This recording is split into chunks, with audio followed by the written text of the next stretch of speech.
Greetings and salutations, everybody. Welcome to the best damn movie-related show on the planet Earth, the John Campea Show, coming to you from right here on my YouTube channel. I'm, of course, your host, John Campea. It's an awesome honor and privilege, as it is every day, to have you, my international Han Had It Coming friends, as we talk about our favorite things in the world, the death of Han, how much better the Fast and Furious franchise is without Han, and all that sorts of glorious good stuff. And joining us today to talk about the glorious state of Fast and Furious without Han Solo is the one and the only Mr. Robert Meyer Burnett. Robert, how you doing, sir? Laugh all you want, John, but I'd like to quote Darth Vader from Star Wars, and that is when he said this: "Today will be a day long remembered." Why, yes it will, John, yes it will. And we will get to why that is the case in just a second. And also joining us today, actress Erin Cummings is here. Erin, how are you doing? Hi, good morning. I'm doing great. I actually saw a coyote out front when I was driving in, so I think that just has an ominous prediction for how this day is going to go,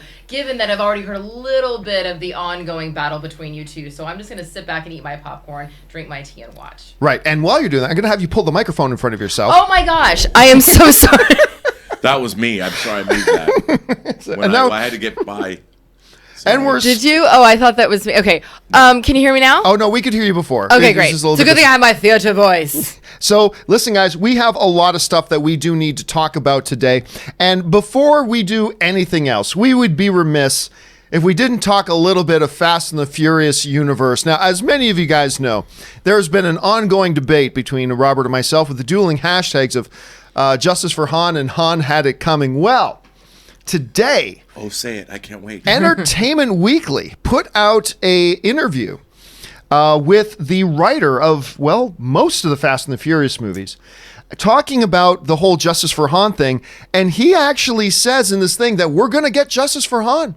Morgan says, "I love Justice for Han," Morgan tells Entertainment Weekly, adding that Han is very important to him. Sang Kang, the guy who plays Han, is a great friend, and Han is a character that I adore. I would say that the super arc for Deckard Shaw is going to be one of the most interesting, cool, rewarding character arcs in the franchise. Justice for Han is owed. It's something that we have discussed for a very long time and want to give the right due to. I think the audience will be satisfied and should know it's coming. There's a line in Hobbs and Shaw that is right before the battle in Samoa where Shaw says to his sister, "There's things I've done that I have to make amends for." That line was specifically written and put in there just to let everyone know that he is thinking about Han. It's on his mind. It tortures him, and he's going to get to it. All right. Damn right it tortures him. So here we have the writers saying that Justice for Han is coming. Now, Rob, before I get to your jubilation, let me just say this about what I'm reading from his words. I don't think anybody who is on the Justice for Han side is going to be happy with what we're getting. Because to me, when I'm reading these comments, what I'm hearing is that, like, there's going to be Justice for Hobbs in the form of Dwayne "The Rock" Johnson and Jason Statham having a real heart-to-heart talk to helping Jason Statham get over his guilt of the death of Han. And that'll be it. Now, I'm not saying that's specifically what's going to happen, but what I'm reading here is it's going to be something likened unto that. Now, for some people who want Justice for Han, that'll be good enough.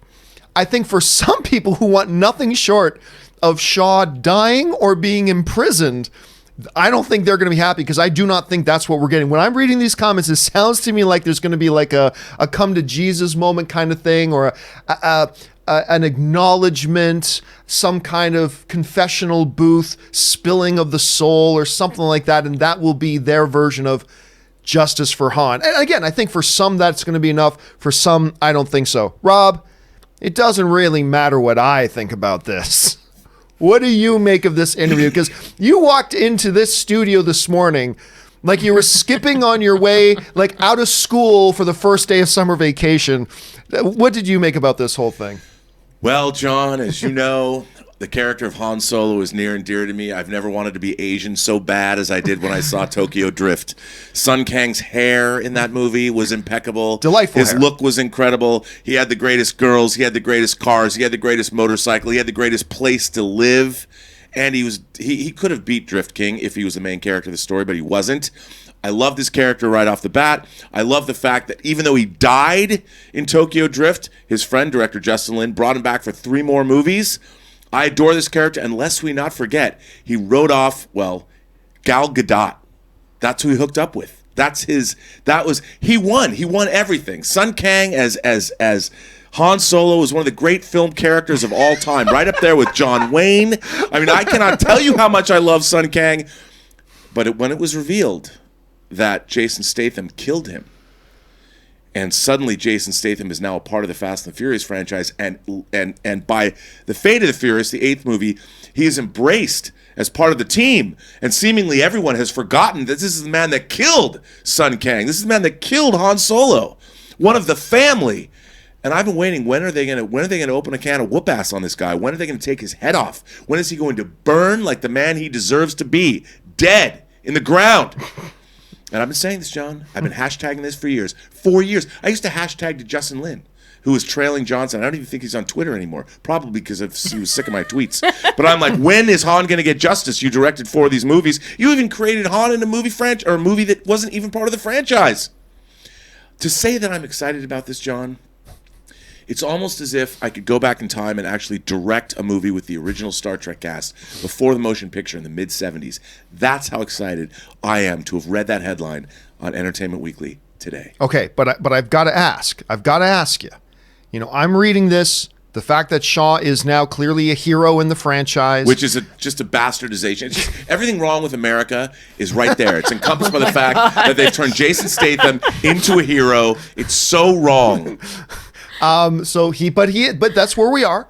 Understanding that he is now a hero in the franchise. Understanding that, reading these words that he's talking about justice for Han, but also saying, hey, he's going to say, hey, I've got things I got to atone for. Let me ask you this. If I'm right, and that's an if, but if I'm right, and this justice for Han, as they're describing it, ends up being not much more than a weepy, I'm sorry, or something like that, they're not going to kill him off, and I don't think he's going to end up in prison. If I'm right, and I may not be, but if I'm right, and they do some other kind of penitent, symbolic gesture or whatever, will you, as a justice for Han proponent, as the writer said, be satisfied? Will that satisfy that yearning for justice for Han, or will that not be enough to somebody to a fan like yourself? It's not enough. I don't even just want to see a little bit of blood. I want burnt flesh. I want 3rd-degree burns. If he can, I want him to look like Deadpool when Deadpool has been affected. He takes his mask off and his skin is all mottled. Yes. I think Jason Statham should be burned over 90% of his body. He can still be alive and be part of the franchise, but horribly disfigured at least, if not dead. I mean, that's what we all want. Most importantly, that's what Han deserves. Yeah, well, his memory deserves that kind of justice. Erin, my cheeks are hurting. I've been laughing so much this morning. See, I felt, I've been watching these nature documentaries lately at night where a zebra's hanging out and all of a sudden a bunch of lions. You were that was you this morning. You're that zebra who isn't here this morning. All of a sudden, and then Rob comes through the door. It actually scared me. He came through with such force, almost like a freight train, or it was like the Kool-Aid man busting through the wall when you're just trying to enjoy your latte in the morning. But it's so nice to see someone who has such enthusiasm over the franchise and has such a specific opinion about it. And yes, I do think that you're the reason why Justin Lin is not on Twitter anymore. And by the way, I have to say that Jen Yamato, I don't know if you follow Jen Yamato. Jen Yamato has always been an ally. She has tweeted about this. She has talked about this. I expect Jen Yamato to write an entire editorial that is picked up by the Wall Street Journal or the New York Times, talking about why people talk about representation in this country, how they're making Shang-Chi, all that. The real representation comes when there is justice for Han Solo and the Fast and the Furious franchise. And that's what I'm hoping for. That's what I've been campaigning for. It's for years now, and it's going to happen. I just think a lot of you guys are going to be disappointed when you see what their interpretation of justice for Han is going to be. That's all I'm saying. Because especially this movie makes money, they're not sending Jason Statham's character anywhere. So Unless they do send him to prison, and then it's a whole Fast and the Furious jailbreak, and they have helicopters landing. Where the team realizes, a no, this train, guy's more like, valuable to busts us through than the Han wall. was. Look, we got to bust him out of jail. Totally. All they have to do is make a Han and Giselle prequel. Gal Gadot, Sun Kang, off on European adventures. That's a prequel to Fast and the Furious Tokyo Drift. Well, guys, the question here is, what do you guys think about all this? The writer of Fast and Furious is saying there's going to be justice for Han, but I don't think it's going to be the justice a lot of people want, but maybe it will be. What do you guys think of that, and where do you fall? I should have made that today's question of the day. Are you a hashtag justice for Han? Question of the year, John. Or a Question of the year. hashtag Han had it coming? Jump down in the comment section below and let us know your thoughts. All right, but before we get to our main topics, there's one more thing off the top here that we need to talk about, and that's this. There has been one of the more highly, at least among cinephiles, one of the most highly anticipated films this year is by the Witch director Eggers. He's got a little film coming out called The Lighthouse.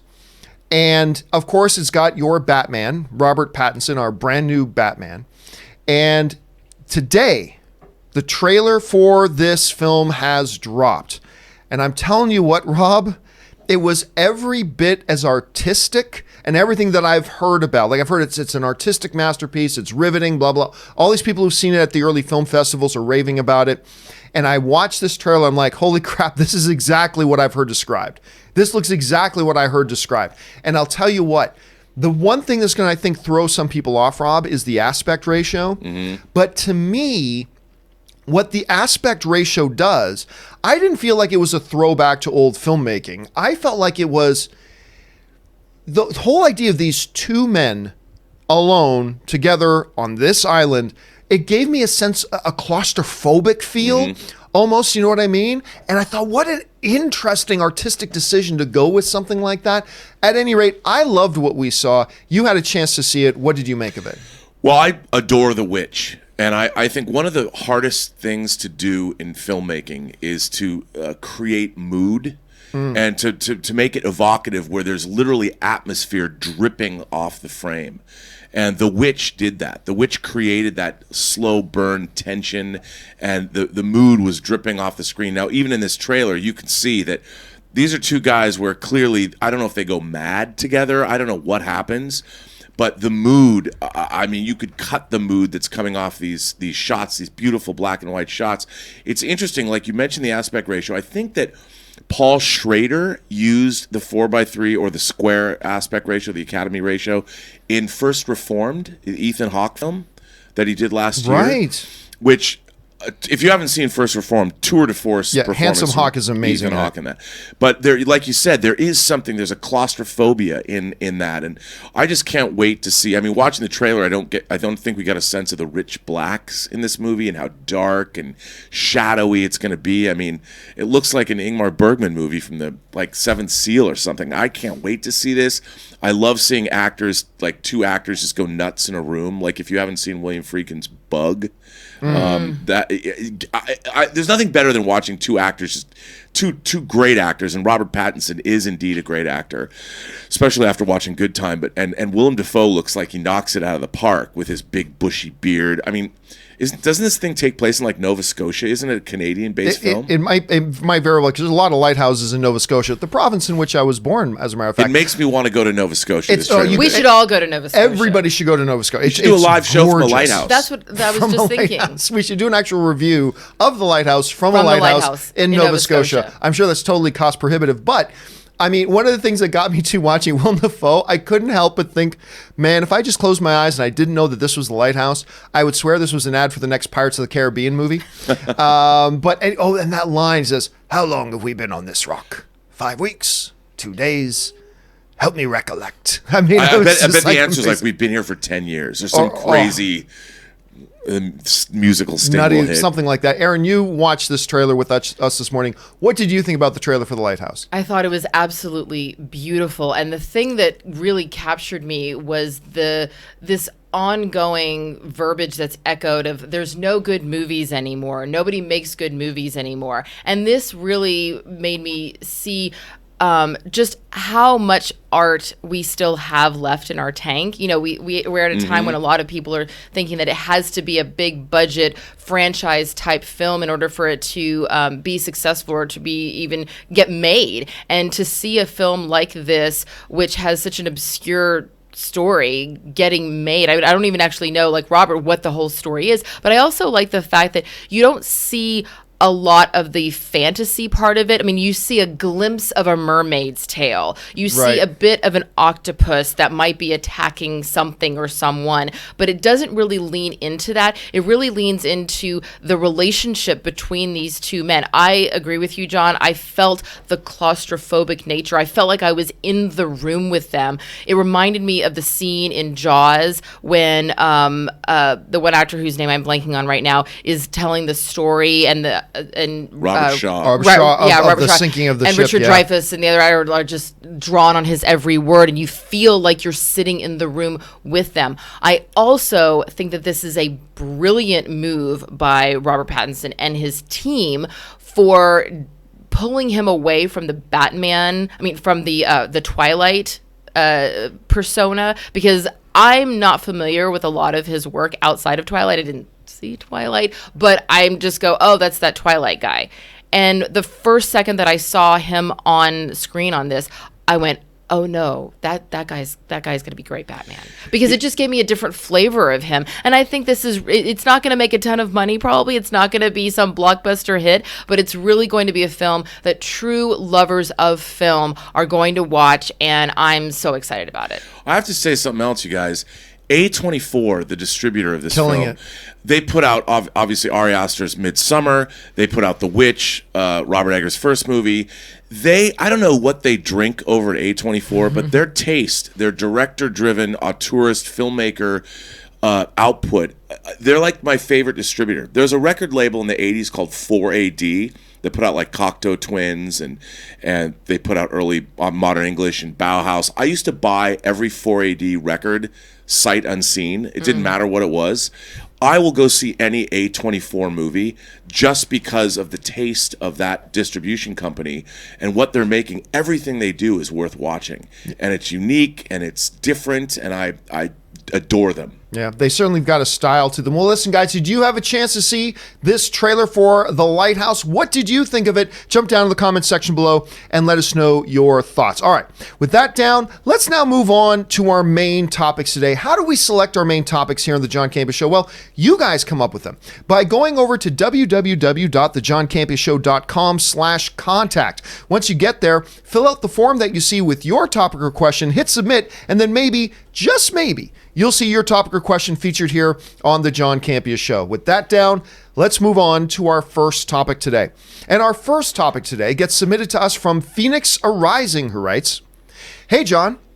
I received an email that UltraViolet is shutting down, with physical media becoming the way of the past and quickly leaving us and digital media becoming the way of the future. Why can't a digital media company like UltraViolet stay in business? Forgive my ignorance on this, but shouldn't we be seeing more companies, not less? Thank you, and may the filthy be with you." All right, thanks a lot for that, man. And yes, UltraViolet is shutting down. Now, this isn't actually new news. This news actually was kind of revealed a while ago. It's just that it shuts down tomorrow. And another email came out from the company reminding everybody that they're shutting down. And as of tomorrow, it's gone. Now, the big fear and the big, flare that goes up in the air of warning to a lot of people is, I'm going to lose all my movies. They have taken steps to make sure you don't lose your movies or whatever media that you have. Anyway, here's what the kind of is summed up by CNET when they write this. It's not much of a surprise that UltraViolet's shutting down, given that the cross-studio service has gradually been supplanted by the broader Movies Anywhere service over time, which is what a lot of people use now, is that Movies Anywhere service over time. UltraViolet primarily focused on serving up digital versions of movies that people purchased on physical digital HD and Blu-ray discs. your movies will still be available through linked retailers, but you need to make sure that they're all associated in order to retain access. You can still redeem UV codes, but they'll be associated with the individual retailer accounts rather than your UltraViolet account. So basically, if you have an UltraViolet account, you can go in and go under their connected services and just make sure you connect to those services, and you'll still be able to get your stuff there. Now, going to the question about, shouldn't we be seeing more of these services rather than less? Actually, no. I'm not surprised that this is happening because, look, you've already got a number of monster services out there. Besides Movies Anywhere, which is kind of becoming the de facto for a lot of people, you've got Google Play, you've got the Apple services, you've got Amazon Prime, you've got on and on. There are several big dogs that are in this pound. And when you get something like UltraViolet, which has kind of been replaced in its functionality, it's not surprised that it's going away. But again, there's no reason for people to panic who have stuff there. There have been accommodations made to make sure you're still going to be able to get your stuff. It's just that UltraViolet isn't going to be there. And Rob, one of the things I keep hearing from people, and I was contacted on social media this morning by a couple of people saying, see, this is why we should all be physical media. Because one of these companies can shut down and poof, your things are gone. And here's what I've always kind of equated that argument to. Because the reality is, I don't know a single person on the planet, you included, Rob, like one of the kings of physical media. You've told me yourself there are discs that you've had at one point and you don't know where they are anymore. Well, partially because you've had so many in your career. But I don't know a single person, whether they've had 10 DVDs and Blu-rays in their life or 1,000, that know where all of them still are. They either get borrowed and forgot to return, they get damaged, you move and they're packed in some box somewhere, you don't know where it is anymore. I have bought a lot of DVDs and Blu-rays in my life. I do not know where they all are. I don't know where half of them are. And I know everybody's the same. I know where every single one of my digital movies I've ever bought is, though. But when something like this happens, people bring up the argument, well, this is why they're going to close down. You're not going to have your physical media more. What this reminds me of is, remember a couple of years ago in Florida, there was a guy who strangled himself to death with his seatbelt. And there have been other car-related deaths that involve seatbelts where people die. Where are we going Yeah, I was like, with this? wait, Follow me here. Okay. Follow me here. Okay. So there have been car-related, seatbelt-related deaths, right? To say, oh my gosh, a digital service is shutting down. To me, that's like saying, well, there you go. You shouldn't wear seatbelts. Because there was this time that this guy choked himself on a seatbelt, and this other time where this girl was actually killed because the seatbelt wasn't on right. That's true, but there's 100 times more examples of people getting killed because they weren't wearing their seatbelts. Yes, a digital service is closing down, but you still have access to your things. And the amount of people who are going to lose their movies in this are insignificant compared to the amount of people who have lost Blu-rays, discs, damaged, whatever. You just can't compare it. It's not a good argument.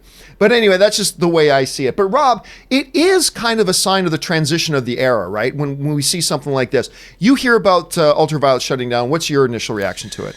Well, we knew, first of all, that it was coming. And I think, UltraViolet the studios had bought into UltraViolet. And what's happened is the landscape has been changing and everything is being consolidated. And the studios don't want to deal with this stuff unless they own it. And that's why they're all moving over to streaming services. They don't want to provide their movies to anyone else. They want to have everything on their streaming services, so you go to them to get what they own. I mean, the studios, their libraries are hugely valuable. And what people have to remember, as much as I love physical media, when I was a youngster, there wasn't any. It was new. VHS and beta tapes came out, and suddenly you could bring movies home. And they literally changed the Hollywood landscape. And for 39 years, I've been buying physical media in my life. But the landscape is changing again. And it's moving. Physical media is going to go away. And streaming services are going to be the norm. And eventually, they're not going to make even players to play physical media. The only thing that really bothers me about it is, I'll give you an example. I got Corvette Summer from Warner Archive, which I love Warner Archive. The great Mark Hamill movie? Mark Hamill movie from 1978. He made it after Star Wars. It's kind of a romantic comedy, action, adventure, but it's really a coming-of-age story. Who's going to put that on a streaming service? I mean, somebody eventually might, but it's all of the obscure titles. Unless you're subscribing to the Criterion streaming service or channel, which is great, there's so many lesser-known films that I fear will disappear in our streaming era because people don't watch that as many times. They'll look at the analytics, and Avengers Endgame will get 4 billion views, but Corvette Summer might get 6. So they'll pull Corvette Summer off, and in 50 years, how are you ever going to get to see half of our cinematic legacy? That's what worries me, is to see these movies go away. Erin, you hear about a service like this shutting down at this point, and again, just another kind of sign of the times, as Rob was saying. What's your reaction to this? Well, I think that this is just another example of a company who did not get ahead of the technology. I mean, even the founder of UltraViolet 8 years ago was the analogy that he was using was that it was like ATMs, how you go to an ATM to get money and it goes up into the cloud and says, do you have this money available? Okay, and then it gives it to you. Well, even now, the analogy is behind the times. As we go into a more cashless society, you don't see as many ATMs as you did, say, 8 years ago. And so this, to me, is an example of a company who at one point was ahead of the technology and said, oh, we have this latest, greatest thing, but clearly missed the message when people were going more into the world of streaming. Yeah. I agree with Rob. Like, one of my favorite movies is The Lady Eve by Preston Sturges. So good. I have a physical copy of it. A lot of the movies, like Tom and I actually went through our obnoxious DVD collection, and we purged a lot of the DVDs, a lot of the physical copies of things that we knew were always going to be streaming. And we really pared it down to the things that were those special movies that you're not going to see. I mean, I remember I used to go to Rocket Video all the time on La Brea because they had all the classic movies, and you don't have those houses anymore. But yeah, I think that this is just another example of how technology is moving faster than a lot of these companies seemingly believe that it is. And if you're one of those companies and you don't want to go the path of UltraViolet, you have to stay ahead of it.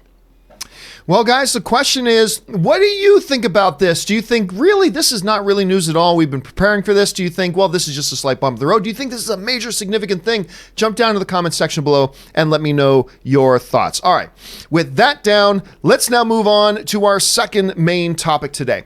And our second main topic today gets submitted to us by Ryan H., who writes, an article came out saying that the Falcon and Winter Soldier will be centered around the government not wanting Sam Wilson to be the next Captain America. Do you think they are relying too heavily on the Captain America brand to get audience to invest in Disney Plus? Thanks for all the great work. Okay, so some of you may have been seeing these headlines that apparently it's been revealed that one of the story points of Falcon Winter Soldier is the government not wanting Sam to be the new Captain America. Okay, well, where is that coming from? I always tell you guys to follow the source. Well, here's where it comes from. Now, this is a report from Screen Rant describing the situation. In the latest Fat Man Beyond episode, hosts Kevin Smith and Mark, they misspelled his name as Bernardin, discuss MCU's Phase 4 slate as announced at Comic-Con, including the Falcon and Winter Soldier. Smith pondered about whether or not Sam will eventually assume the Captain America persona, to which Bernardin replies, that, I think, is the crux of what the show's going to be. The government doesn't want Sam Wilson to be Captain America. He, however, did not confirm his source for the information, and just goes on to basically explain that this could have just been speculation on the part of Mark Bernardin. By the way, I love the stuff that Kevin Smith and Mark Bernardin do together. But to the point of what they're saying, though, one of the things that we do have to keep in mind is, of course, the ending of Avengers Endgame. The fact that Sam does get the shield. They never say in it, you're Captain America now, Sam. Just hands him the shield and all that kind of stuff. And it was very fascinating that when the title of the show came out, because it was first rumored that it was going to be called The Falcon and Winter Soldier. And then when Kevin Feige did the official announcement at Comic-Con, yep, it's not called Captain America and Winter Soldier, it's called The Falcon and Winter Soldier. Could part of the story be that the government, now we already know there is a villain in the film, and it's Zemo, who's being, of course, played again by Daniel Bruhl, who's an amazing actor. So that's going to be the main story there, but could part of the story be that the government doesn't want to be Captain America? Maybe, I guess. I mean, it would make sense. I don't want Sam to be Captain America either. I don't think Bucky should be Captain America. I don't think anybody should be Captain America except Captain America. But he's not Captain America anymore. Not to mention that, Sam is not a super soldier. He's just a regular dude who's got like a much better shape than you and me, but he's just a regular dude. He ain't a super soldier. By the way, that reminds me. I got to show you guys something just a bit. We'll get to that in a minute, though. So, honestly, Rob, even understanding the source of this, that it really just came from a conversation between, a couple of connected guys in Hollywood, notwithstanding, but it really just came from a casual conversation on a show. I even don't think it's that big of a deal, even if it's true. Of course the government wouldn't want him to be Captain America. That just kind of makes sense, but I don't know if that's going to play a major part in the story here. Rob, let me ask you this. Do you think that is going to be a part of the story of this show?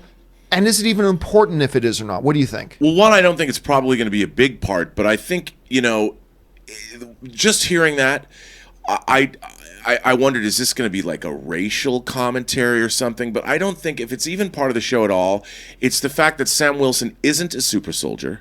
He doesn't have the power of Captain America being a World War II veteran that was locked in ice for 70 years. Captain America has a lot of weight to him as a character in the MCU. If you're like an American and you live in the MCU, Captain America is not just a superhero because he's a super soldier. He fought in World War II. He fought the Red Skull. He is a super soldier. He's a superhuman, whereas Sam Wilson is just a grunt. He's been a member of the Avengers and he's become a great member of the Avengers, but he isn't Captain America.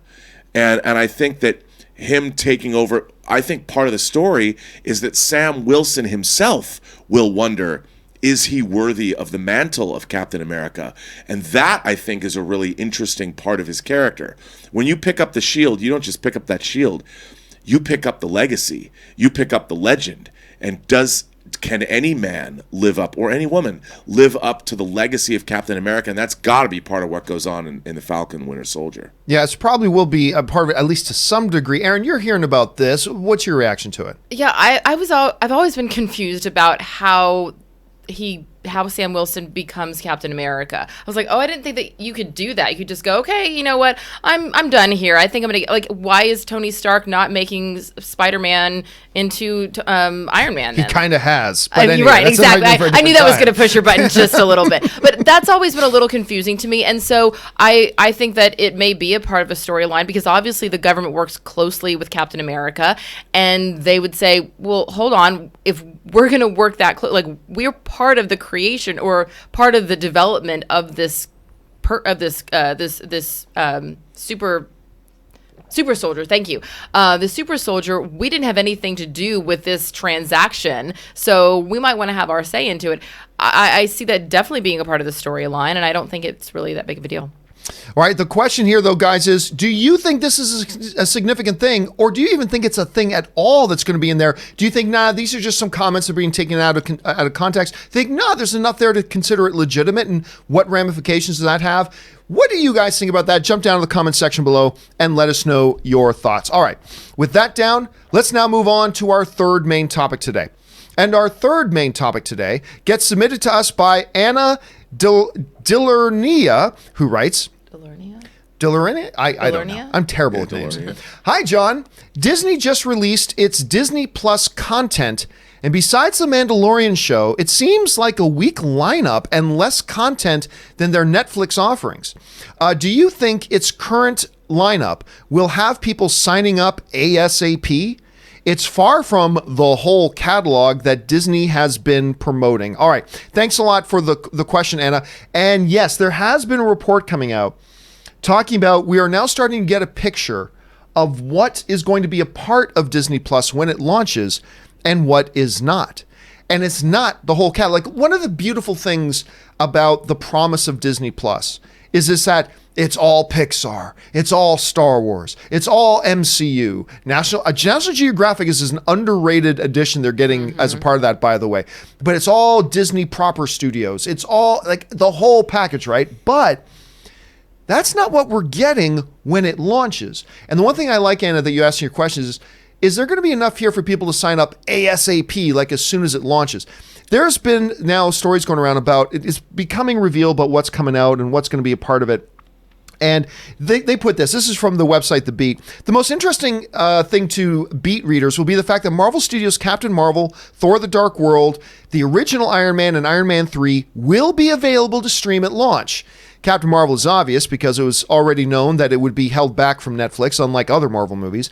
The other 3 movies are odd choices, mainly since The Dark World is the middle of a trilogy, while Iron Man 2, the middle of the Robert Downey Jr. trilogy, is also absent.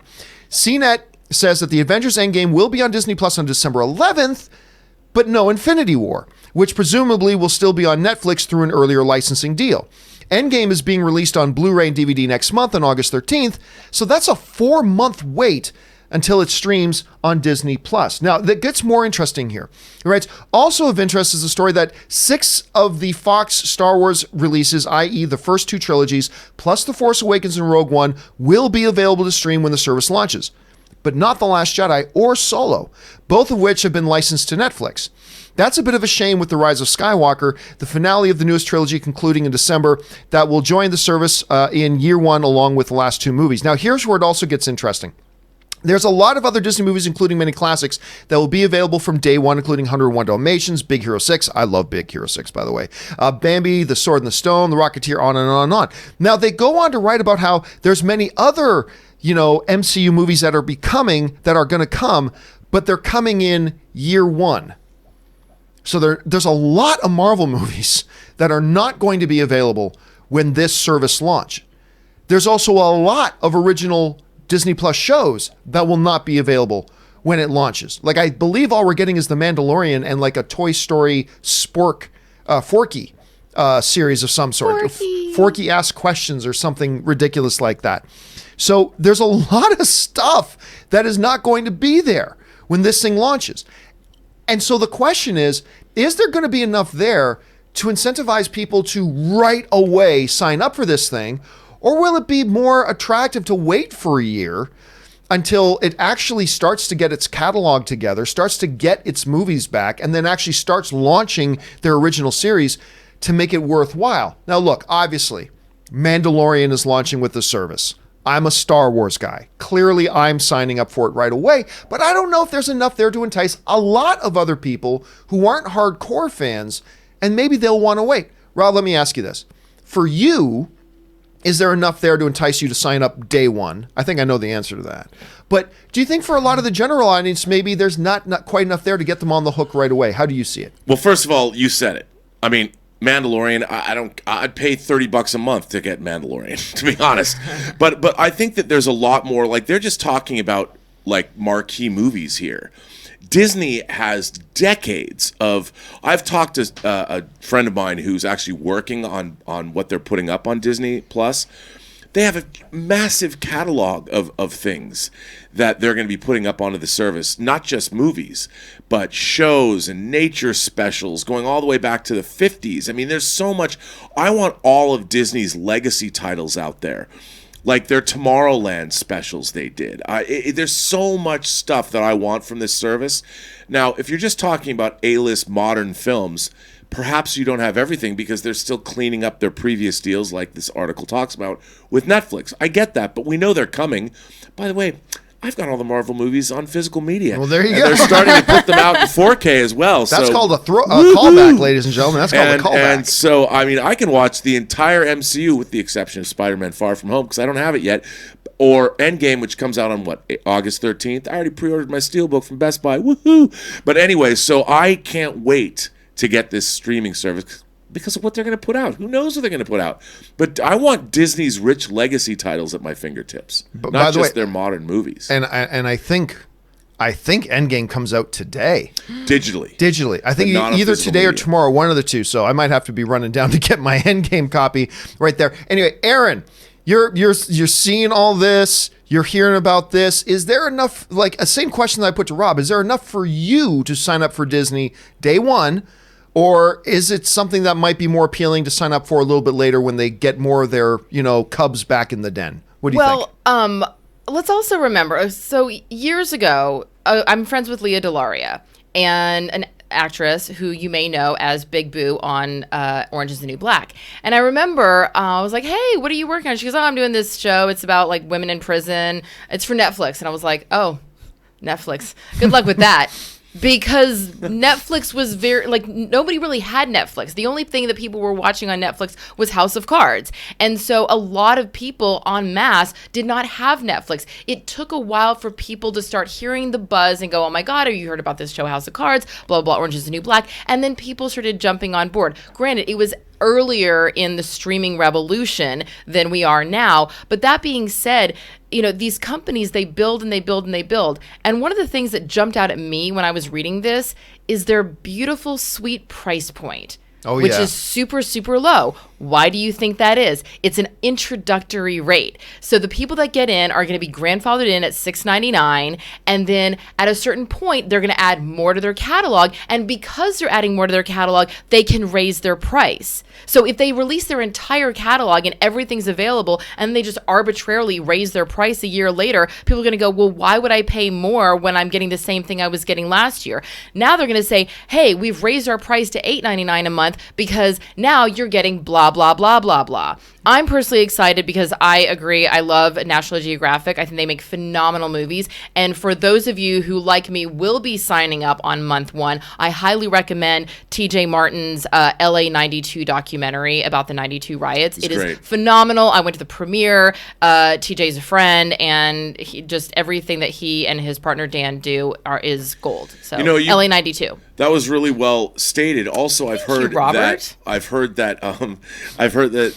Hulu could be a part of this as well. That yes, they somehow are going to connect. Package. Yeah, make a package and deal. ESPN. It's just a very, very smart way of doing things. And that's what I think is also going to start happening. Is I think it was a couple weeks ago someone said, "Oh my gosh, we're gonna have to start signing up for like 1,000 different streaming services." Well, no. What's going to happen? Just like when HBO and Cinemax started, packaging. So Disney has already alluded to saying, hey, guess what? One of these days, we're probably going to package Disney Plus, Hulu, and ESPN.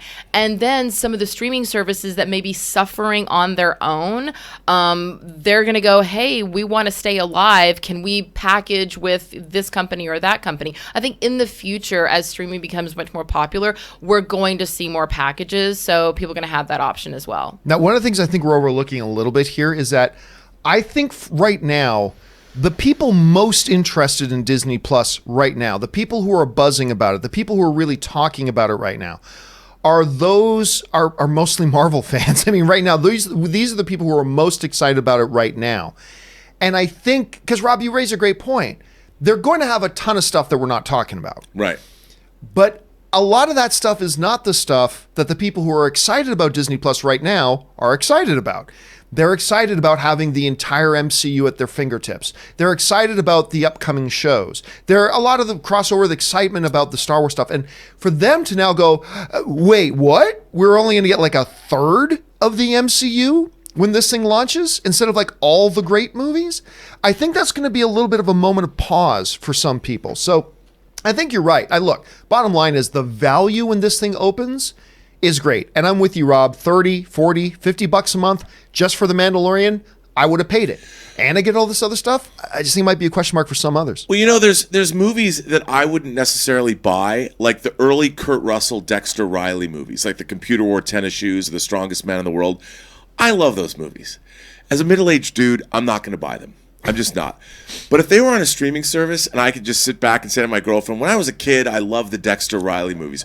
Or Herbie Goes Bananas. Or Herbie Goes to Monte Carlo. Or The Treasure of Matacumbe. Or Island at the Top of the World. All these live-action Disney movies I saw when I was a kid. In Search of the Castaways.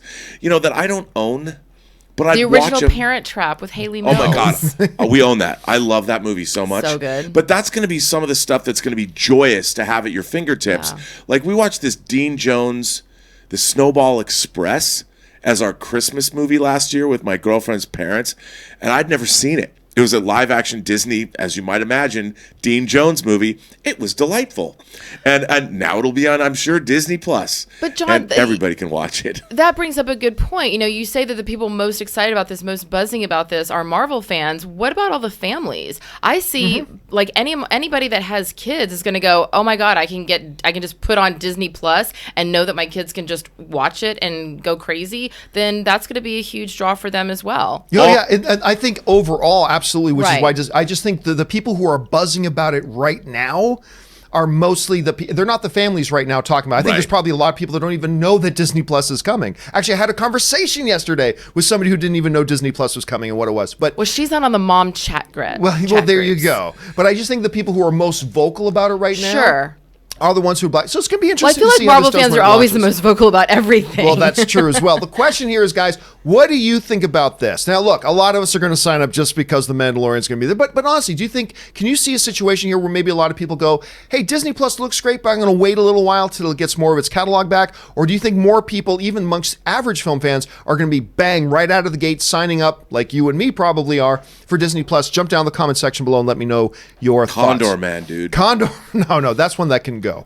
But right along, you can burn right beside Han. Okay, next up, guys. Ouch. Ooh, that's another Oh callback. my Burn. God. Another callback. Let's move on You're now. a horrible Canadian. A little bit. Let's move on now to our fourth main topic today. And our fourth main topic today gets sent in to us from Joshua Bakerman, who writes, "Hey, John and crew. It's been about 2.5 weeks since the Hobbs and Shaw premiere, but there have been no reviews that have come out. Even the social media reactions have not been posted. This is a little worrisome. As this is Universal's big movie of the summer, what do you guys think about this? Thank you so much, and bring on the filthy." All right, thanks a lot for the question, Joshua. And you ain't wrong. This movie opens on Thursday. Hobbs and Shaw opens on Thursday. It's now Tuesday, and the review embargo is still not lifted. And I can tell you when it does lift. It lifts tomorrow, the day before the movie comes out. Now, look, let me say this. You guys know I'm super stoked for this movie. Rob, you and I have been talking about this for over a year, this movie. I think this is going to be great. I think the trailers have been bonkers. I love Dwayne The Rock Johnson. I love Jason Statham. I love Idris Elba. I love everything about this thing, and I cannot wait. And I'm going to go watch it tonight. So I'll let you guys know what I think about this movie tomorrow. I'm going to go see it tonight, and I'm excited to see it. But Rob, listen, I don't care if this is a movie I've been excited for. I have always said, and 99% of the time it turns out to be true, it is a red flag when a studio shows no confidence in their movie and holds off review and social media embargo until the day before the movie comes out. Because if they believed in their movie, again, not every single time, but 99% of the time, if they believed in their film, if they believed people were going to like this, they would lift this review embargo 4 or 5 days before the movie comes out, so you can get this big positive wave, word of mouth, the reviews coming out, all the stories, to segue into people going out to see the movie on Thursday. But what's happening here? Universal is waving this giant flag that says, our movie sucks and we don't believe you're going to like it. That's what they're doing. And whether or not, now look, there's also an example like Crawl, which I just reviewed last week about the alligators in Florida during the storm, right? They also held the review until like the day before the movie came out. And I ended up loving that movie. But as I'm watching the movie, I'm like, oh yeah, they didn't think audiences were going to like this. I mean, I did like it, and a lot of us did like it. But as I'm watching the movie, I'm like, I could see why the studio suits were thinking, audiences aren't going to actually like this movie, so let's not lift the review embargo. But lucky for them, it turns out that we did. Hopefully, that's the scenario here, Rob, because you know I have been ludicrously excited for this film, but it don't matter if I've been excited or not. This is a bad move by Universal. Because I always say this, if you're not going to show confidence in your film, why should I have confidence in your film? And now I'm going into this movie tonight a hell of a lot more skeptical than I would have been going in a few days ago if they had lifted the review embargo and showed any semblance of belief in this movie. Any semblance that they had a core foundational assurance in themselves that audience are going to like our movie. By doing this and lifting the review embargo day before, they are screaming in our ears, we don't believe in this movie. And that's a bad move. I don't know, Rob. You're seeing this unfold. I know you've been excited for this. Do you think I'm maybe making too much of this? Which, has happened. Am I making too much of this, or is this really concerning? Well, now remember, when the first trailer came out, I said this movie had no verisimilitude. It had no realism. I thought it was silly and over the top in a cartoon. Perhaps they would like to keep it a secret because Han maybe even comes back at the end of this movie using the super soldier technology that creates Idris Elba. That's why they're keeping it a secret. That's my hope, John. That's my dream. Or this movie is terrible. It besmirches the entire franchise. It denigrates Han. It turns Hobbs and Shaw into people they shouldn't be, because after all, they're both kind of villains. And now they've been elevated to like these heroes. I think it might just Hobbs be is a hero. What are you talking? He's always been a hero. He was always against. Look, they made him kind of a hero, but he was always against Vin Diesel's character because he's a dick. Anyway, this might be the karmic justice I've been looking for. We might get #Justice for Han in just a different way than I thought. This movie might flame out and die at the box office. No, I take no joy in that. I want it to be good. I don't know. So, Erin, you see this. Do you think, hey, look, reassure me here, because I'm excited for this movie. Reassure me and let me know everything's going to be okay. Well, when I first saw the question, I thought, oh my gosh, that's so pessimistic. I'm sure that they're going to, I don't know. It does remind me of a scenario that I was involved in once. I remember when I was working on a show called Detroit 187 for ABC, and we were filming in Detroit, and a lot of people lived in the suburbs, and you have to take this highway to get into the city. And every day on my way to work, I'd pass the big old Detroit 187 billboard, and I was like, yeah, and I saw posters. I was like, yeah, they're promoting the show. And then I would call my friends in LA and say, hey, have you seen the billboards? Have you seen the posters? And there was nothing. And I've seen a lot of Hobbs and Shaw posters and things around Los Angeles. And I remember Michael Imperioli, I believe, was the one who told me, because he was on the show. He said it's this trick that the studios do, is they always put the advertising on the way to work for the actors and the people involved, so that they think that it's being promoted, but they don't promote it anywhere else. So I'm actually curious if Hobbs and Shaw posters and billboards and all that kind of stuff are up in other parts of the country. And it is true that if a studio does not believe in a film, they're not going to spend the money on the P&A. They're not going to spend the money to really promote the film. And reviews are a big part of that. So in one sense, I go, well, maybe they're just holding them back because the reviews have not been great on a critical level, but this is not really a critical kind of film. It's a family. It's a fun Fast and the Furious franchise film, and they're going to let the audience speak for themselves after, say, a press screening like tonight. Or maybe it just means that they think that it's total garbage and they just kind of want to shoo it out as soon as possible. Yeah, I think if anything, John, it's always interested me that this movie, some of it takes place in Samoa, where Dwayne Johnson and his family are from. And I'm like, while I appreciate that from a cultural standpoint, I'm like, was that really the smartest choice for a Fast and the Furious movie? A franchise that's built basically on the asphalt, the streets of Los Angeles. Ultimately, you're going to go to a Pacific island and have your they've always but they've also done boats and Sure, but it's mostly been at the end of the day, it's about cars on roads. But remember, in one of the trailers, one of the shots in one of the trailers is the interior of Hobbs' garage, where they're cars are still clearly a central figure for them. It's true. It'll be interesting to see. I mean, I like that idea as a setting. I'm just like, they have to bring all the heavy artillery there. And I can see motorcycles on dirt roads. Yeah. Then a helicopter comes down and picks up the motorcycle. I mean, I'm curious. I mean, I want the movie to work. I always want every movie to work, but I want this movie to work. Well, look, I'm going to go see it tonight. We all do, Robert. Hopefully the next Fast and Furious will be about bird scooters. Do you want Justice for Han? Justice for Han. All right, guys, what do you think about this? Do you think, John, relax, buddy, this movie's going to be every bit as good as you hope it will be? Or are you like me and saying, sorry, Campea, it looks like you're going to be disappointed because, clearly Universal doesn't believe in this film. What do you think about this? Jump down in the comments section below and let me know your thoughts. All right, final main topic today. And our final main topic today gets submitted to us from J Rams, who writes, hey, John, with Lord Feige confirming a 5th Avengers movie, it got me thinking, who would direct this? Obviously, the Russo brothers are done at Marvel for now.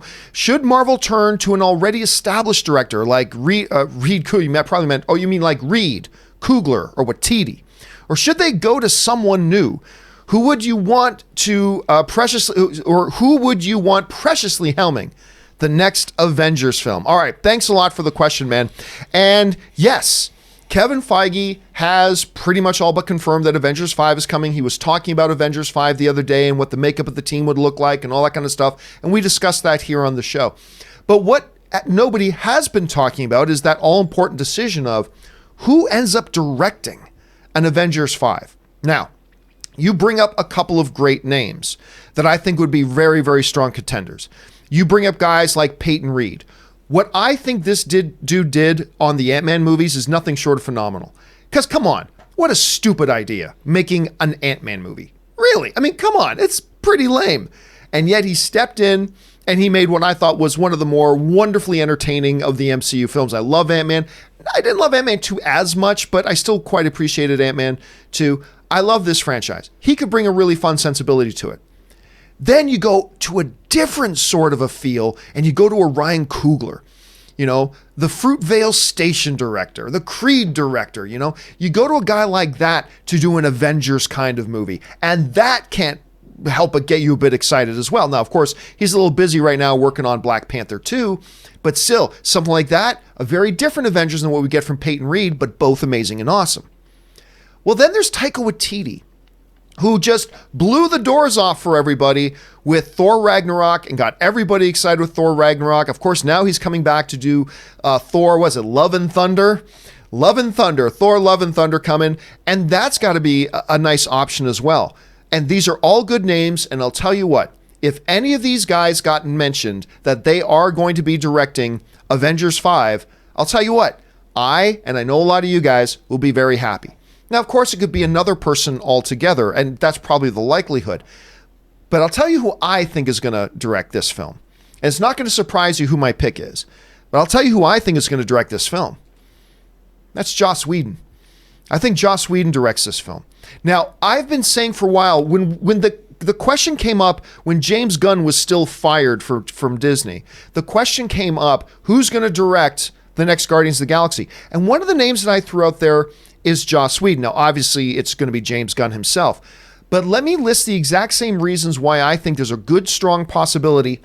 I have no insider information, just to be clear. This is just me speculating as a fan.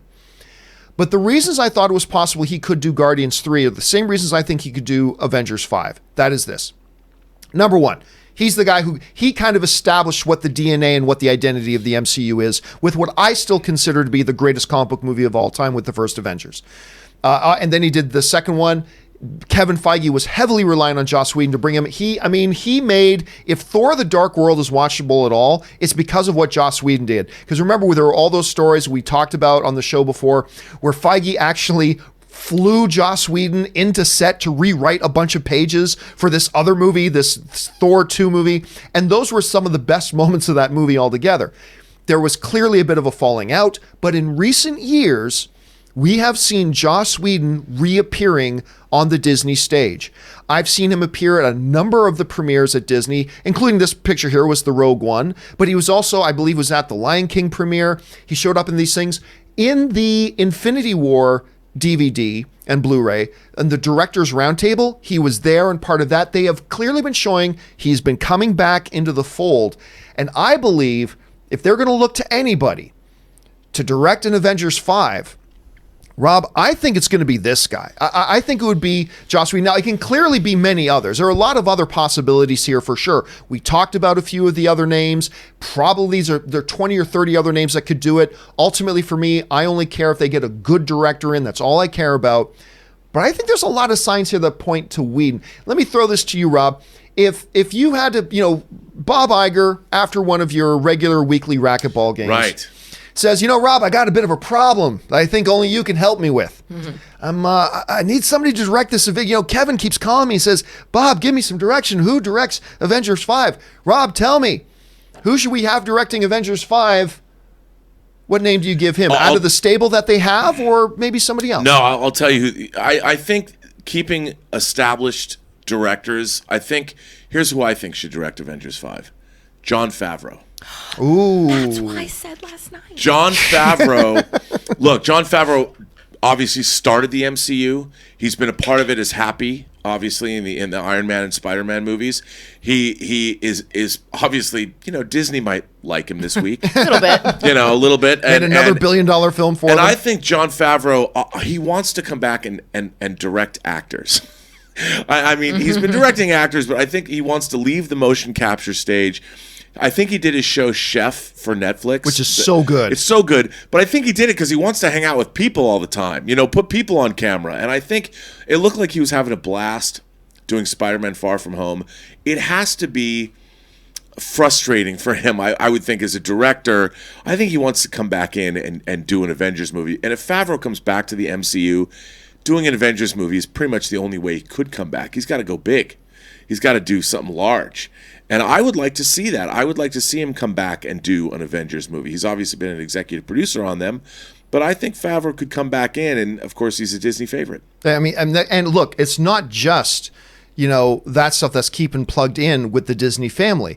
Obviously, Jungle Book made them tons of money. Lion King making them tons of money right now. He was a character in Solo, a Star Wars story, which I still hit the title of that. He is, of course, the showrunner, the main guy behind The Mandalorian. So he is deeply embedded in the Disney family. He is one of the favorite sons there. That's a great pick.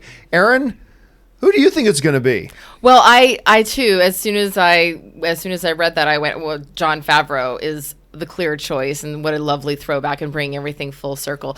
I wish there was a world in which we could do a crossover and bring Patty Jenkins from DC and have her do it. She would do. I mean, she's great. Yeah, I think Patty Jenkins is fantastic. I mean, is that a possibility, or as a director, are you kind of stuck into is she stuck in the DC world and would not be able to make that transition? Well, the answer to that question right now is James Gunn. James Gunn, as we speak, is developing Warner Brothers DC's Suicide Squad 2, and then he immediately is coming back to do Guardians of the Galaxy 3. Well, then there you go. Patty Jenkins is my vote. I've also got a total left field candidate, somebody that I would love to see do it, that comes out of, he's never done a comic book movie. I don't know if he ever would do a comic book movie, but only because I would love to see Steven Soderbergh.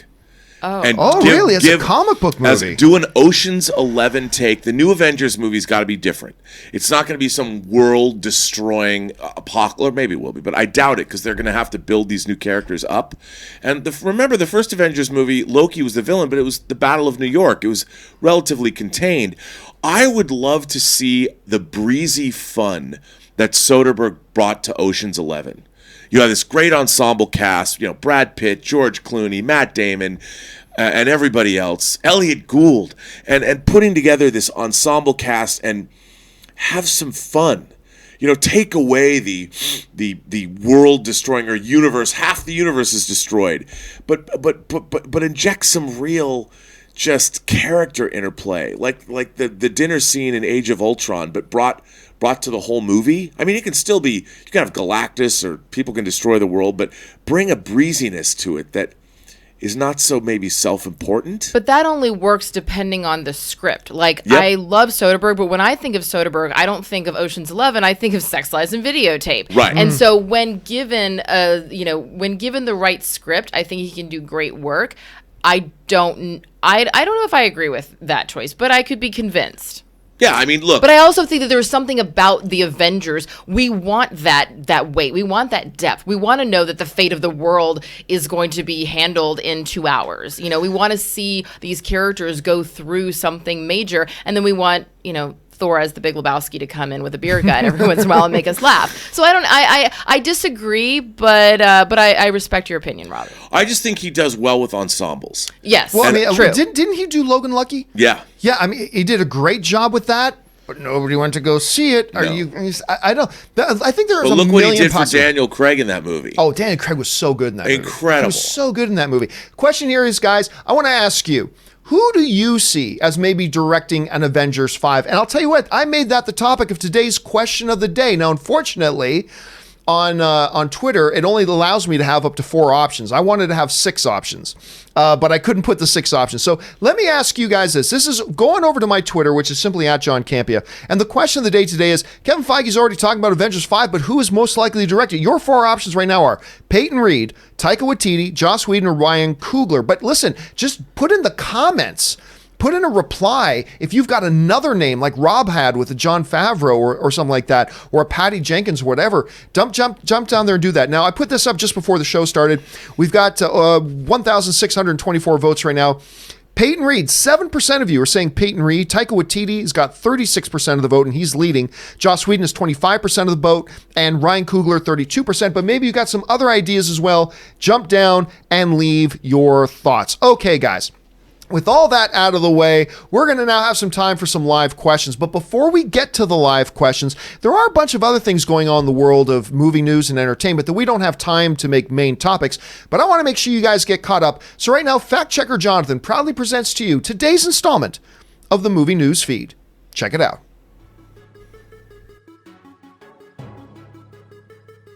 First up, Alita Battle Angel was a long-awaited film project. Rosa Salazar played the cyborg warrior, and she was at a Television Critics Association reception for her upcoming Amazon Prime series Undone.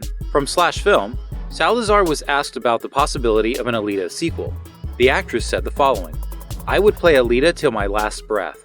I would, and thanks to the performance capture technology, I probably could." Alita Battle Angel was one of the last films 20th Century Fox distributed before its acquisition by Disney was complete.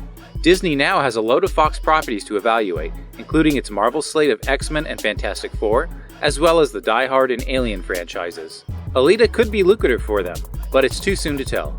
Next up, by the time the aptly titled Zombieland Double Tap hits theaters, it will be just a little over a full decade since director Ruben Fleischer delivered the film that put his career on the map. From Cinema Blend, should this new film be successful, there's a possibility that we'll get to see Zombieland return yet again, and if Emma Stone has it her way, it'll be after another 10-year wait. Fleischer explained, "We have to see how this one's received and if that's something audiences would want. But I think we all had so much fun making this one, we'd be really lucky to get to return to Zombieland. Although I will say, Emma said she thought it would be fun if we did one of these every 10 years. Knowing that Woody's just the healthiest guy there is, he's going to outlive all of us. And so we can just keep doing them every 10 years, till the end of time."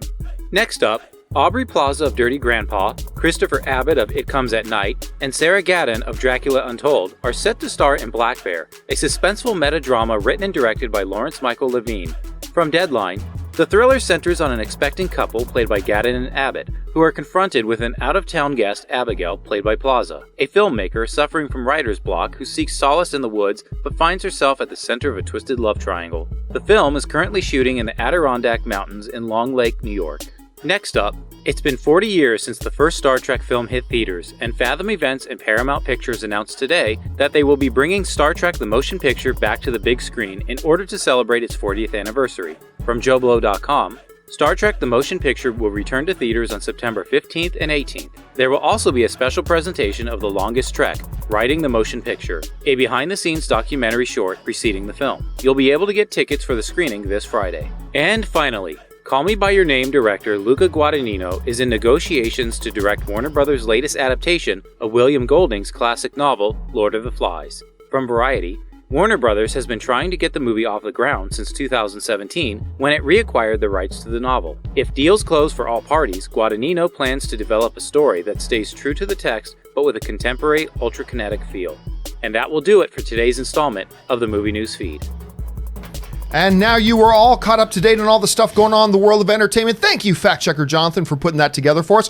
All right, guys, it's time for us to jump over and start taking your live questions. Let's not waste any time and get over there right now. And the first question we're going to get started off with today comes to us from Luke1234, who writes, buy one, rent one, never watch one again. First Avengers, Dark Knight, or Man of Steel?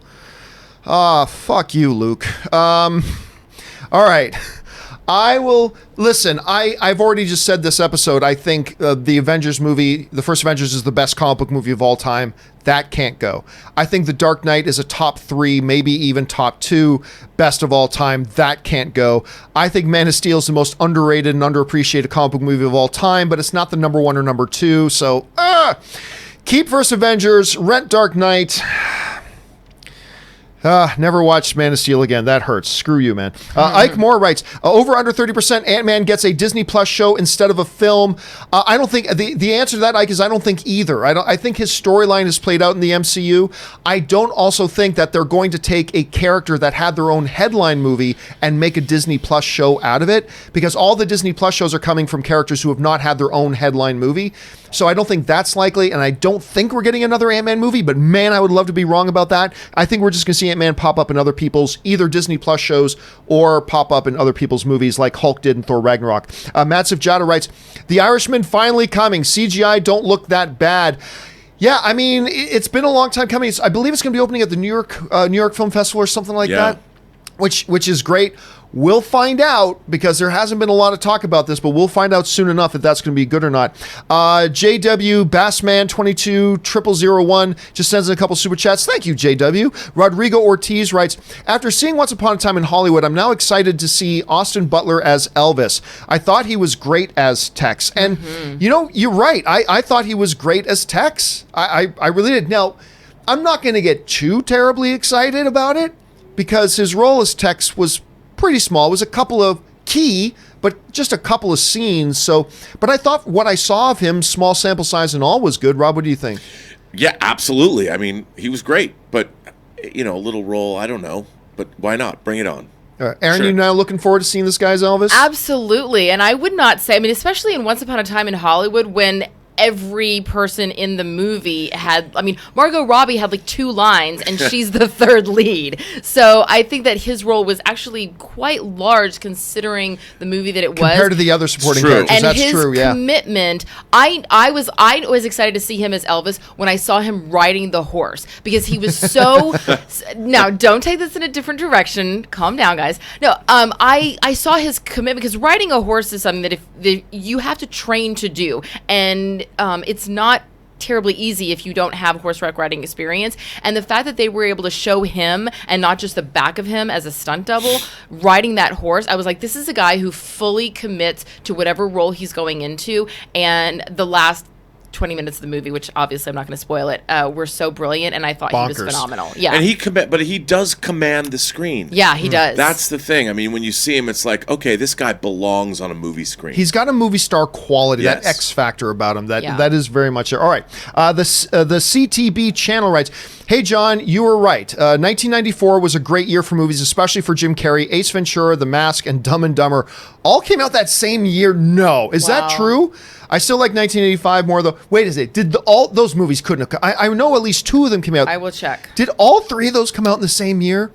Because, come on, Rob, you're my movie dates guy. To tell you the truth, Jim Carrey was never a strong suit of mine, so I couldn't answer that question. I especially love all of these movies. Ace Ventura, Pet Detective is still my favorite Jim Carrey movie. The second one was terrible, but the first one was amazing. Not to mention it had one of my longest term celebrity crushes of all time. Girl from Friends. Jen Aniston. No, the one who played Monica. Oh, Courtney Cox. Courtney Cox. I had the biggest crush on Courtney Cox for so many years.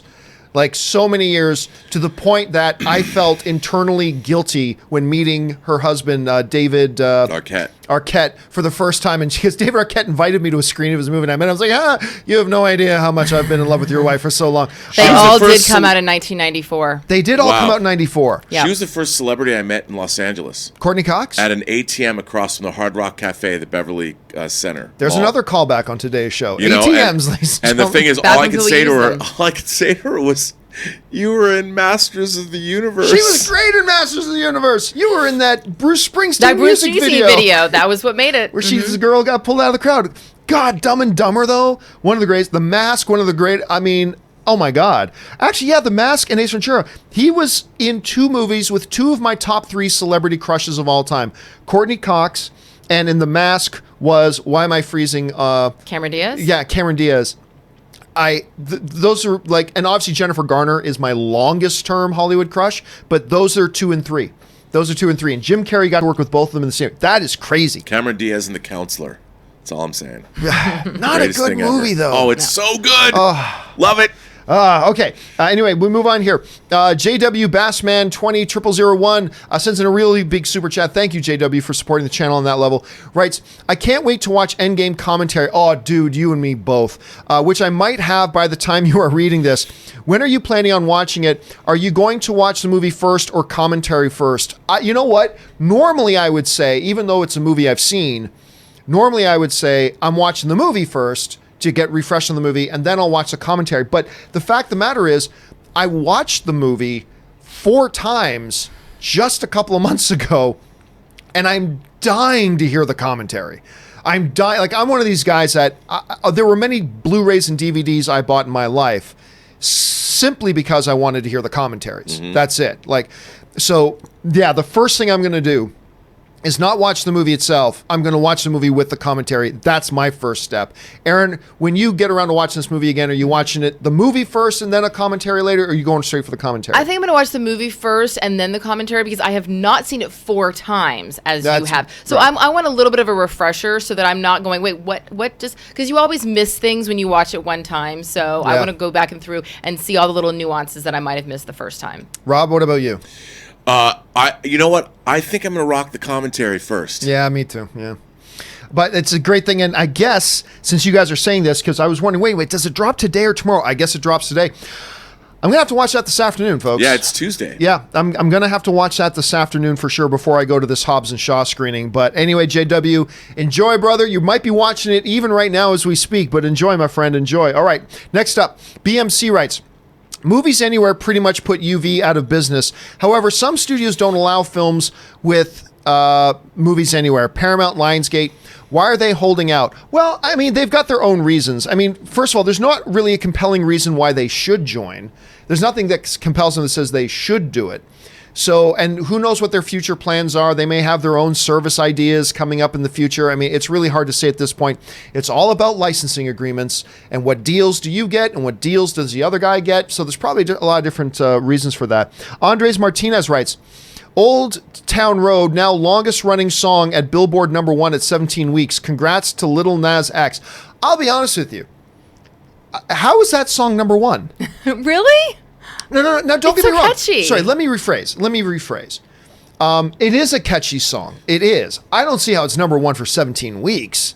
And I've heard, I mean, my favorite version of this song was this Canadian a cappella group that did it, which, oh my God, Erin, I got to send you a link to it because it's amazing. I love a cappella. They just sing around using bowls of peanuts and candies for their instruments and percussion. And it's amazing. It's called Walk Off the Earth. I think that's the name of the group, and they're from close to my hometown. Anyway, that's my favorite version, but really, it's been #1 for 17 weeks. I think I've only heard it on the radio a couple of times, but then again, I don't listen to music much. Well, it's got so much crossover. I mean, you have country Billy Ray fans that are going cuckoo for Cocoa Puffs over it. You have rap fans that are just losing their minds over it. And interestingly enough, you're also having parents loving it because it's a rap song that they can play and sing along with their kids to.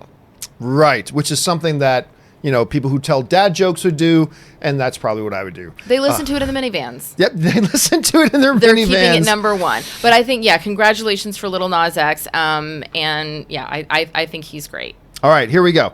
Brad Pitt plus FaceApp equals Robert Redford. It's eerie. That actually, I can totally see that. By the way, you know what pissed me off today?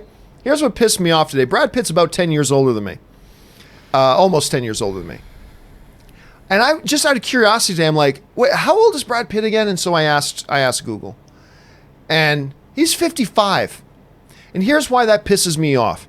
Did you see him in Once Upon a Time in Hollywood? Oh, yeah. On that rooftop, shirtless, fixing the thing? I'm fuck you, Brad Pitt. Fuck you and your stupid diamond chiseled abs at 55 years old. Brad Pitt worked hard for those abs, though. You could do that. Sure those abs do not come easy. Those are America's abs, John. Those are America's abs. They always have been since Thelma and Louise. Of course, since the late 80s. But that's what pisses me off. Is like I've got no excuse. That's the thing that pisses me off. Is that he just with an explanation point says we have no excuse. All the rest of us guys who, like, our superhero avatar is actually Fat Thor. For all of us who are more like that, it pisses me off seeing a 55-year-old Brad Pitt looking better than any of us have ever looked in our lives. And that just kind of pissed me off. Okay, well, hold on. I also want to add a little bit of perspective because I think that there's also this thing of like, well, look at that supermodel. She just had a baby 6 weeks ago and now she looks like that. I think there's also the fact that if your occupation required you to look like that all the time, your entire lifestyle would be completely different. And if you had studios paying for trainers and for nutritionists and providing certain food, then that might also help the matter. You know, we all have our strengths, and Brad Pitt has abs. He has a lot of other strengths too. No, I'm totally kidding. Brad Pitt is wonderful. He's a great actor, but you know, his job has required him to look a certain way, and I'm sure that Brad Pitt would love to get Fat Thor. I'm sure he would love to look that way, but he's like, I got to keep these abs because they're going to make me get on a roof and take my shirt off. So I just like that you've now justified the fact that I can justify all the pizza I eat, the beer I drink, and because I'm not getting paid for it. You know, I like that. Robert, we love you for things other than your abs. I was once loved for my abs, but that was like 10 years ago, and it took a year's worth of work. And how long did that last? Well, I'll tell you what. It just reminds me a little bit of like this one time Ann and I, and it's, look, my wife loves me to death, but my wife and I are at this event, and we bump into Jason Momoa. And we talked to Jason for a second, and Ann had never met Jason Momoa. And she's like, and I realize she doesn't understand, or she's not cognizant of the fact that her face was like this. Like, here's Jason Momoa, and I'm over here. And her face is this. And I don't think she even realized that she was this. Which, of course, it's Jason Momoa, right? But here's the thing. And he's loving all of it. So here's Jason. She's like this. And I'm standing over here, right? So talking to Jason. Then we're done. He walks away. And then she looks over at me. So, yeah, you know. Thanks, Brad Pitt. Okay, let's move on. We spent a lot of time on that. Okay, let's move on. Noelle, it's worth it, though. Noelle Nguyen writes, one of two. Have you watched movies, 2D or 3D, on virtual reality headsets? My mom is nearly blind and hasn't watched a movie in a long time. I got her a VR headset, and she loves the screen is close to her face so she can see everything. That's interesting. Clear enough. She also likes a simulated movie theater. I'll tell you what. You know what's funny? You asked me that, Noelle. Just yesterday, Ann and I just opened our new Oculus Quest. So we picked up one of those Oculus Quests because I wanted to play the Vader game. Holy crap, it's awesome. Anyway, but I've never been much into the VR headset thing at all. But I remember a while ago, somebody had me wear one, and it's like, it looks like you're in a movie theater. Like, you look around the seats and there's a screen, and then a movie can start playing on the screen. I'm like, wow, that's pretty cool. And you know what? I've never thought of that application, Noelle, but that's actually a pretty cool, practical, real life, helpful application for something like that, provided you can get good enough resolution, because that's always been a struggle for these headsets. But if you can get the right resolution in there and stuff like that, that can be really helpful. Like, I don't know, do you guys see other practical applications for something like that? Well, your Jennifer Gardner obsession, maybe.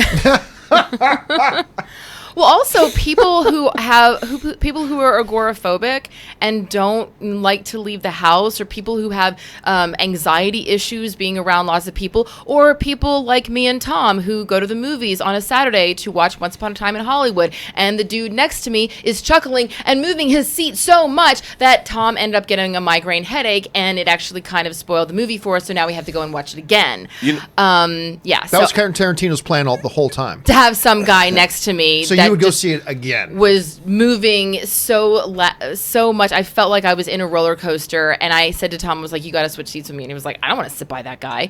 So that became the additional character in the movie. But I can totally see this for people who, have issues getting out of the house, but want that movie theater experience. I think it's great. It's beautiful. You know what I want most of all is, and it's going to take a lot to do this, but like the Mars Curiosity rover, the next time they send a probe to another planet, to be able to send back, to have virtual cameras.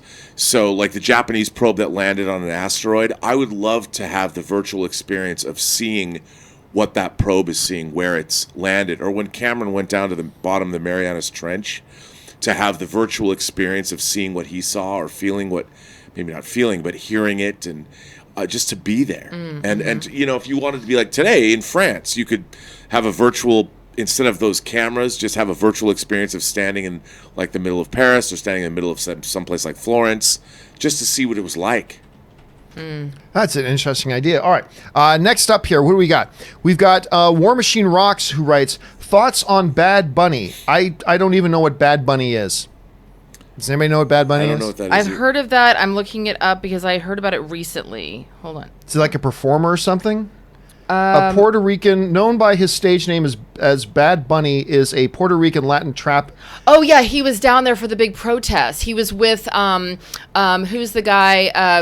Ricky Martin. He was with Ricky Martin, and they were protesting against the governor of Puerto Rico, who just trying to get him to step down. And then he did. Right. And Bad Bunny, big activist as well as being a never heard of the guy. I do know that he wears stupid glasses. That's all I can tell right now. But I've never heard of the guy, so I don't really know. Taki75 writes, what's Rob and Era's opinion about Crab L? I haven't given them the pitch for Crab L yet. I haven't given them the pitch for Crab L. I'm looking it up on IMDb. No. What is Crab L? It's something I created. Oh, okay. So we will discuss Crab L at another time. Okay. Roy L writes, I got 603 UV digital. I got 603 digital movies. Glad I linked them. See, that's the key thing here is that if you had a digital streaming service, you didn't lose your movies, right? You just got to switch which service you watch them for, but they're all still there. I'm glad you're 603, Roy. Holy crap. I thought I had a bunch. You put me to shame, my friend. All right, Tom Gillard writes, have you read the new review of Dora the Explorer? Pervy review. Have you read the pervy review? Sorry. I had my little blue symbol over that. The pervy review of Dora on the Hollywood Reporter. No.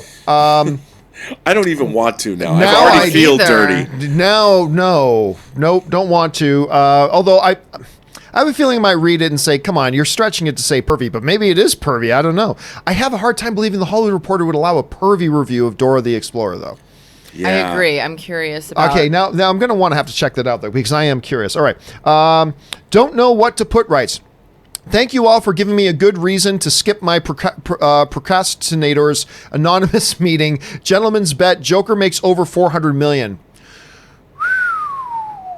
See, we talked about this before, guys. I think Joker's going to be great. I do too.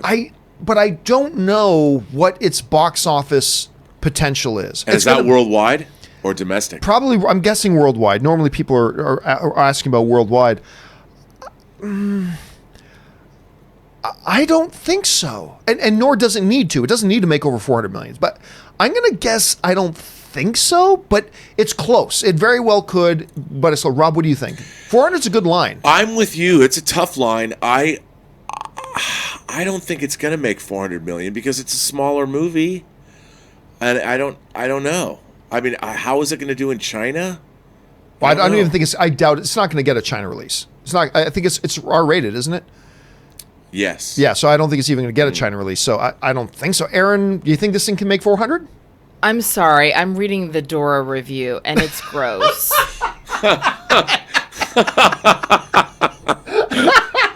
I know you guys had to move on, but I just... Is it in fact pervy? Yeah, it says, there's a palpable gap you can't help but notice between the essentially innocent, borderline pubescent nature of the leading characters and the film itself and the more confident and mature vibes emanating from the leading actors.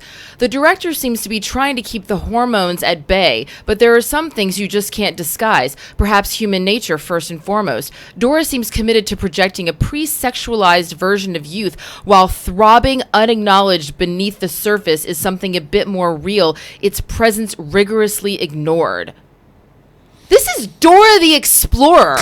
It's a G-rated film for children. What are we talking about? Pre-sexualized and throbbing beneath the surface? I don't know. I just got interested in seeing it. I just remember what does that even mean? McCarthy, I don't even know what that means. And why is he writing that? Todd McCarthy's actually a pretty good writer. I'm surprised. Well, Todd McCarthy needs to go do his business in the bathroom and then come back and write a decent review of a G-rated movie. But what is he actually talking about?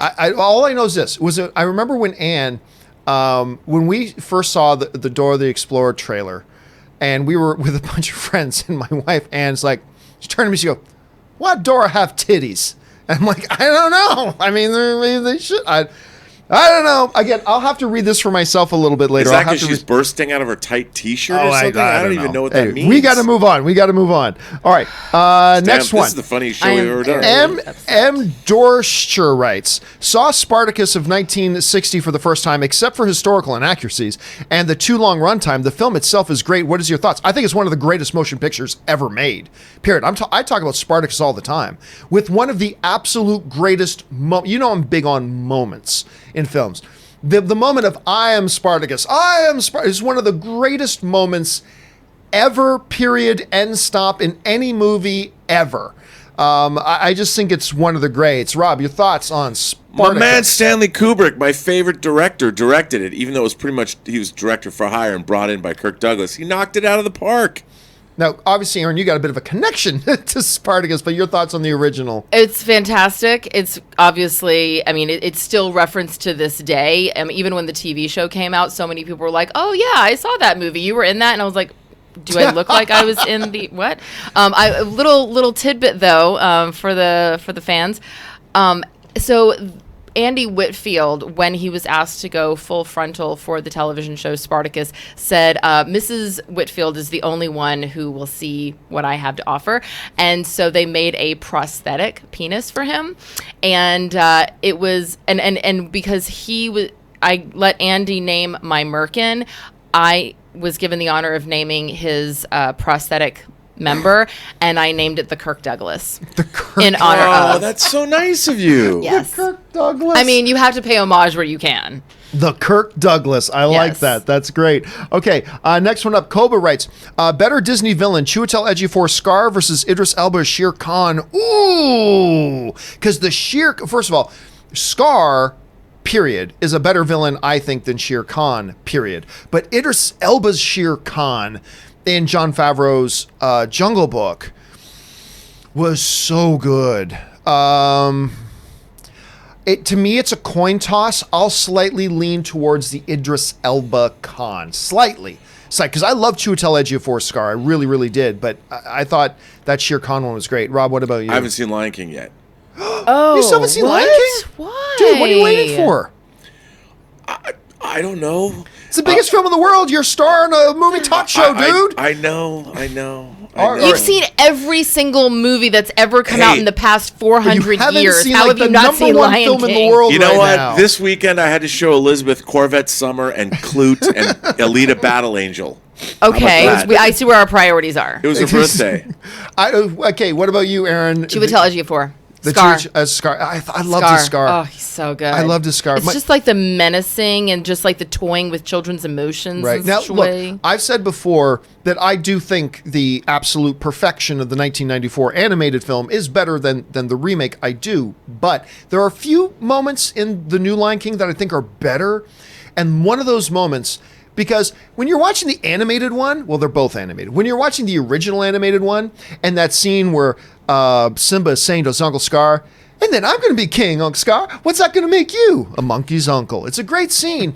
But when Simba in the new one says, then you're going to have to do what I tell you to do. And the tension. Oh, yeah, you can feel it. In the audience, you felt everybody in the audience just gripping the sides of their chair a little bit tighter. And I thought that was one of the scenes that was actually better than in the original, but it's a great question, Koba. I also like how we see the transition of a villain. I don't think a villain is just about how bad they are. It's also when we see them, their ultimate demise, how vulnerable they are, how terrified they actually are that everything that they've worked so hard and done so many terrible things to get is now crumbling beneath them. And I thought that was really beautifully done. All right, let's move on here. Just got time for a couple more with these guys. Suthius writes, hey guys, today is the day, Endgame on digital. I'm going to be jumping on that, Suthius. Suthius also writes, I didn't know this, but there is a Bourne spin-off series coming this fall, which will be about Treadstone and its assassins. It'll be on USA. Yeah, remember we talked about that on like my old show years ago. And I'll be honest with you, I've completely forgotten about it. I didn't even know it was still on. I didn't even know the project was still a go. I didn't either. And I guess USA is no longer the Blue Sky Network. Is that what we're saying then? I have no idea. All right, where are we at? I lost my place. Oh, here we are. Okay. Suthius writes, I'm Homelander. I can do whatever the F I want. Dude, The Boys. I have been talking about this all week. Ever since I got on it on Friday, I binged the entire season in one day. Homelander is so great. I thought the show was so great. I'm glad you enjoyed it, Suthius. Matsive Jada writes, because 30-day free trial Netflix won't get money from... Try this again, Mats. Guys, please do not do the whole punctuation and spaces in between your words, please. Because 30-day free trial, Netflix won't get money from Irishman. Well, it really all depends. Like, are there going to be a lot of people that just sign up for a 30-day free trial just to watch The Irishman and then cancel? I don't know.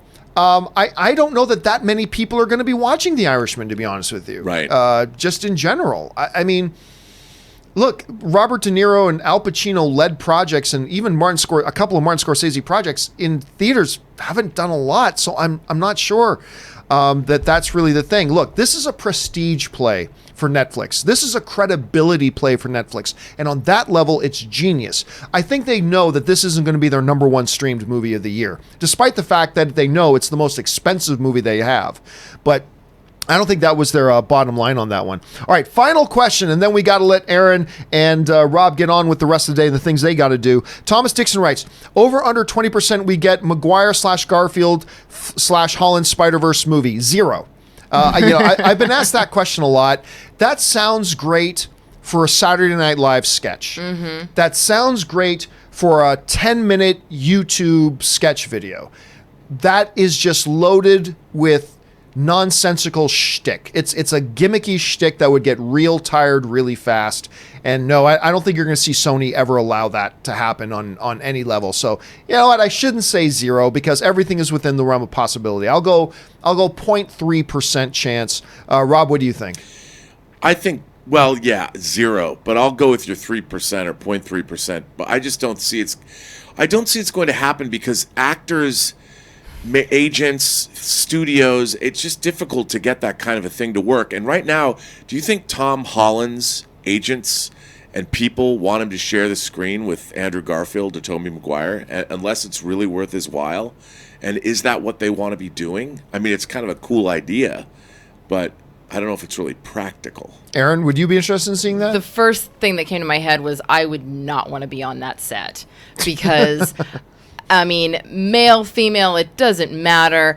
Actors, people in general have ego. And when it starts coming to things like who's number 1, 2, and 3 on the call sheet, who has this kind of storyline, who gets to have more action scenes, it's just, no, oh God, that sounds terrible. Yeah. It sounds awful. And but I think it'd be a really fun SNL sketch, but I wouldn't want to see it in any other way. Yeah, if they pulled it, if SNL could pull that together, that'd be great, and it would become the number 1 viral video in the world, 100%. And it would be awesome to see. Next time that Tom Holland hosts, then absolutely they got to make that happen. Right now, if you want to make, say, Tobey Maguire's is Spider Pig.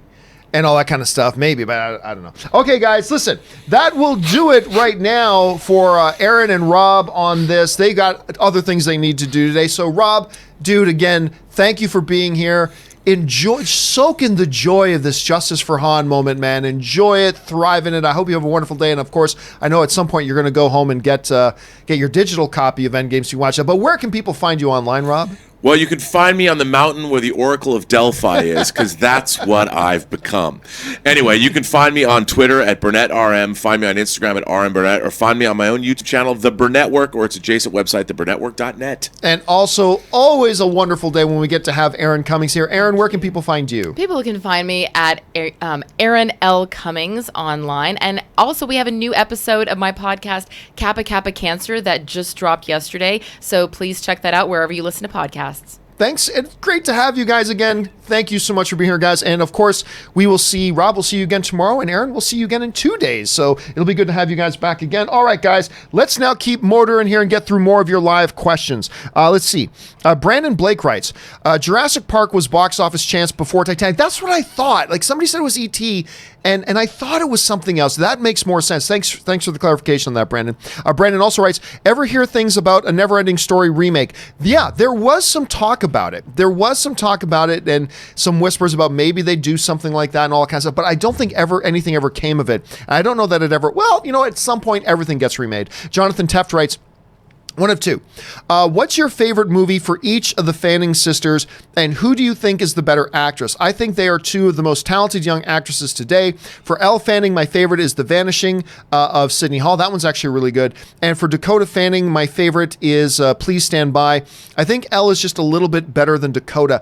You know what? Elle has really impressed me. And you know what? I'm forgetting the name of the film, the one where it's like she's a model. Hold on a second. Elle Fanning, IMDb. I'm trying to remember the actual name of it. I don't think it's the one you just mentioned.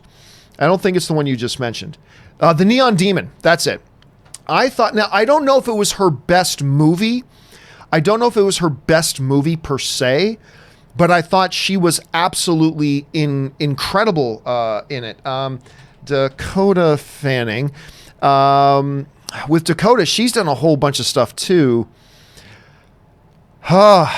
Man, I mean, she's so because like you can go when she was a younger actress to like Man on Fire, where she was simply, as a child actor, one of the best there's ever been. As a child actor, she was simply one of the best that there has ever been. Let's see. Man, I don't know. It feels like a little bit of, by the way, I liked her in Twilight. I did. It feels like a little bit of a cop-out to go back to one when she was so young, but Man on Fire is probably the one where I really liked her the most. Wrap your heads around, that movie's 15 years old. Man on Fire is 15 years old. That's crazy, Jonathan. All right. Anyway, Jonathan Teft writes again. One of two. It's great that even after such a bomb as Fantastic Four, that Michael B. Jordan and Miles Teller have continued to have strong acting careers. Now I'm just waiting for their fantastic co-stars, Jamie Bell's and Kate Mara's careers to take off. They are both very good actors. They are both very good actors. Now, one of the things that the advantages of Michael B. Jordan and Miles Teller had is that while Jamie Bell has been around for a while, I've had a chance to interview Jamie Bell a number of times. While all of them have been around for a while, Michael B. Jordan already had a hot career. Miles Teller already had a hot career. So the speed bump that was Fantastic Four was a little easier for them to navigate and deal with than, say, everybody else. But Jamie Bell, he continues to work, man. And so does, now, by the way, for those of you who don't know, Kate Mara is actually Rooney Mara's sister.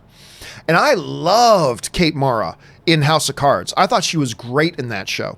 But yeah, it was a little bit of an easier time for those other guys because their careers were already, their name recognition and the role that their careers were on and their resumes were already a little bit above Jamie's and Mara's as well. So that's just something you got to keep in mind too.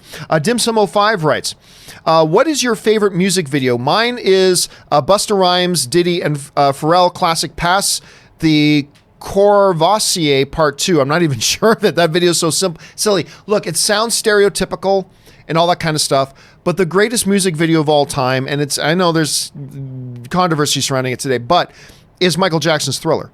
That's the greatest music video ever made. The greatest music video of all time is Michael Jackson's Thriller. And it changed the music industry. That video changed the music industry because it also changed the way people looked at music videos at the same time. So for me, I got to go with that one. Jay Meister 25 writes, getting my new Endgame poster framed. Can't wait. Yeah, that's one there are a number of variations of the Endgame poster that I really think I should probably consider getting framed. Dim-Sum05 writes, forgot Jamie Foxx and Mr. T are in the video. Really? Okay, now I got to go. I don't even remember this video, so I got to go look this up, Dim-Sum. Corey Harper writes, just wanted to give a shout out to fact checker Jonathan for the movie news feed and Ray for the awesome graphics. Can't get enough of the filthy. You know what? I always appreciate it, guys, when some of you take time to point out and recognize the hard work that the other guys do on the show behind the cameras. You know, Ray, I mean, I do all the graphics you see in the show, but all the main thumbnails and stuff like that, and some of the thumbnail graphics I'll drag in, Ray does all those. The really creative ones Ray does. And he does them all super quick. He does them all in a day. Right? It's totally crazy. Like hell, even just when you go over and just putting together, look, it's not just simple little Photoshop work. Like he does such a great job of stylizing and making I tell him what my main theme is going to be for the day. And like in 2 hours, he'll whip something together like this. And, Jonathan, the job he does with the movie news feed is terrific and all that kind of stuff. It's just, I love it when you guys recognize their work because they are terrific. I mean, obviously, Rob gets a lot of credit. Chris gets a lot of credit. Erin gets a lot of credit. Ashley Whalen before that gets a lot of credit for on-camera stuff because they're in front of our faces. But it's great when you guys will recognize the behind-the-scenes people like that. So thank you for that, Corey. I appreciate that. And I know those guys will appreciate it as well. All right, Ryan Lohner writes, do the people who put in product placement really think that we can't tell what they're doing? I don't know why, but I really want to go to Sears. Well, here's the thing, Ryan, it's not important. It's not important if you recognize or not. The fact of the matter is, it's now in front of your face. Because I remember watching 24, and I remember, and this is a true story about how this stuff can work. For a couple of the seasons, when you were at their headquarters, every monitor had a giant Hewlett-Packard logo on it. It was either Hewlett-Packard or Dell, but I think it was HP. Anyway, had a massive, let's go with HP, massive HP emblem on the back of all the monitors. Every monitor, and there were dozens of monitors in this headquarters on 24, where Kiefer Sutherland was the boss, right? Always that. Guess what the next monitor I bought was? It was HP. So, I mean, the thing works. Again, maybe it was Dell and that was, anyway, either way it works, right? They don't care. Like, obviously we recognize, this is obviously HP product placement, but it doesn't matter if we realize it. It still has the desired effect. You know what I mean? Willow Yang writes, ice cream is my heroin too. You and me, we ought to have a support group. I have no less than 14 cartons of Haagen-Dazs and Ben & Jerry's stashed in my freezer. We should start a rehab center. I'm telling you what, it's bad. It's bad how much I love ice cream. I just can't get enough. And it's so hard for me to try to just force myself to only have it once or twice a week because I would just eat cartons of it every day. I would totally just eat cartons every day, Willow. I would stand in the mirror and rub it on myself and then like go, whatever. I mean, that's a disturbing thought, I know, but it's just ice cream. Ice cream. James Welsh writes, do Fox movies count as Disney box office this year? If they, it depends. Here's the one interesting thing. The interesting thing is Fox was not only a production company, they were also a distributor company. They were also a distribution company. So how does that play into it? I'm not sure. I don't know if it'll still be counted as releasing under, because when you look at Box Office Mojo and there's a Disney film, it says, company BV. If it's a Warner Brothers film, it'll say WB. If it's a Paramount film, it'll say PAR.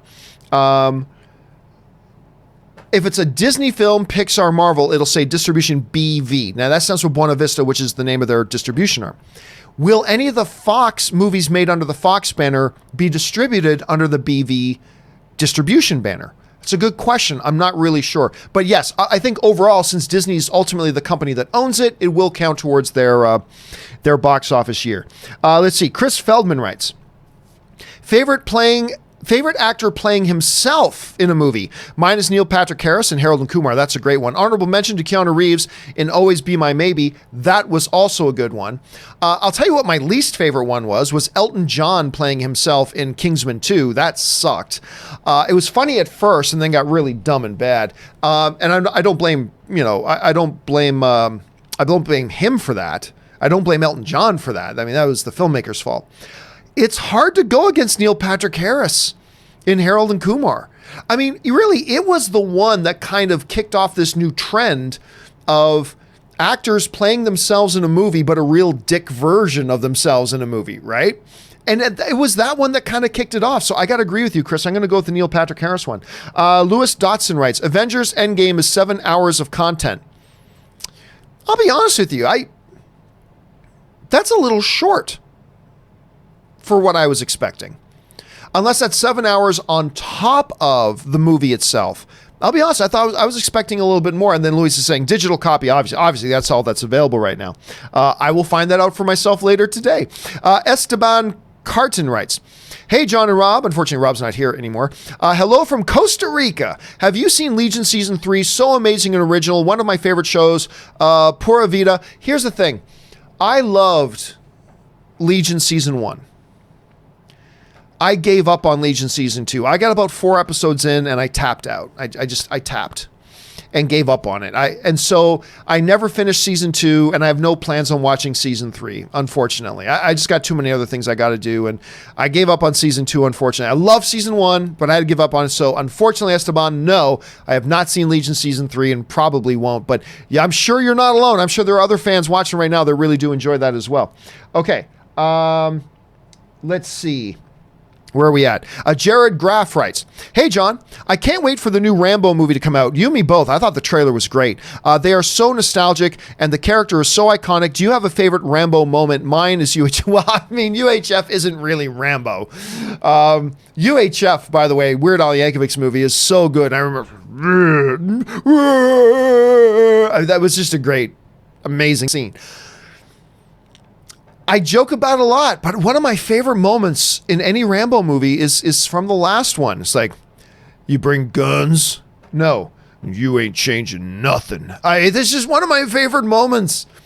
It's one of my favorite moments in a Rambo movie of all time. That one is to me, but I got to agree with you, Jared. I mean, look, like everybody else, if we're being honest, when we heard that Stallone was yet again doing another Rambo film, there was a part of me that was rolling my eyes in my head a little bit. It's like, oh, really? Another one? Come on, Sly, move on. But then that trailer came out. Then I heard about the premise. And I thought, okay, all right, that sounds interesting. Then I started to see a bunch of those black and white photos. I'm like, well, that looks actually kind of cool. Who knows? But then the trailer came. And it had a real Logan feel to it, right?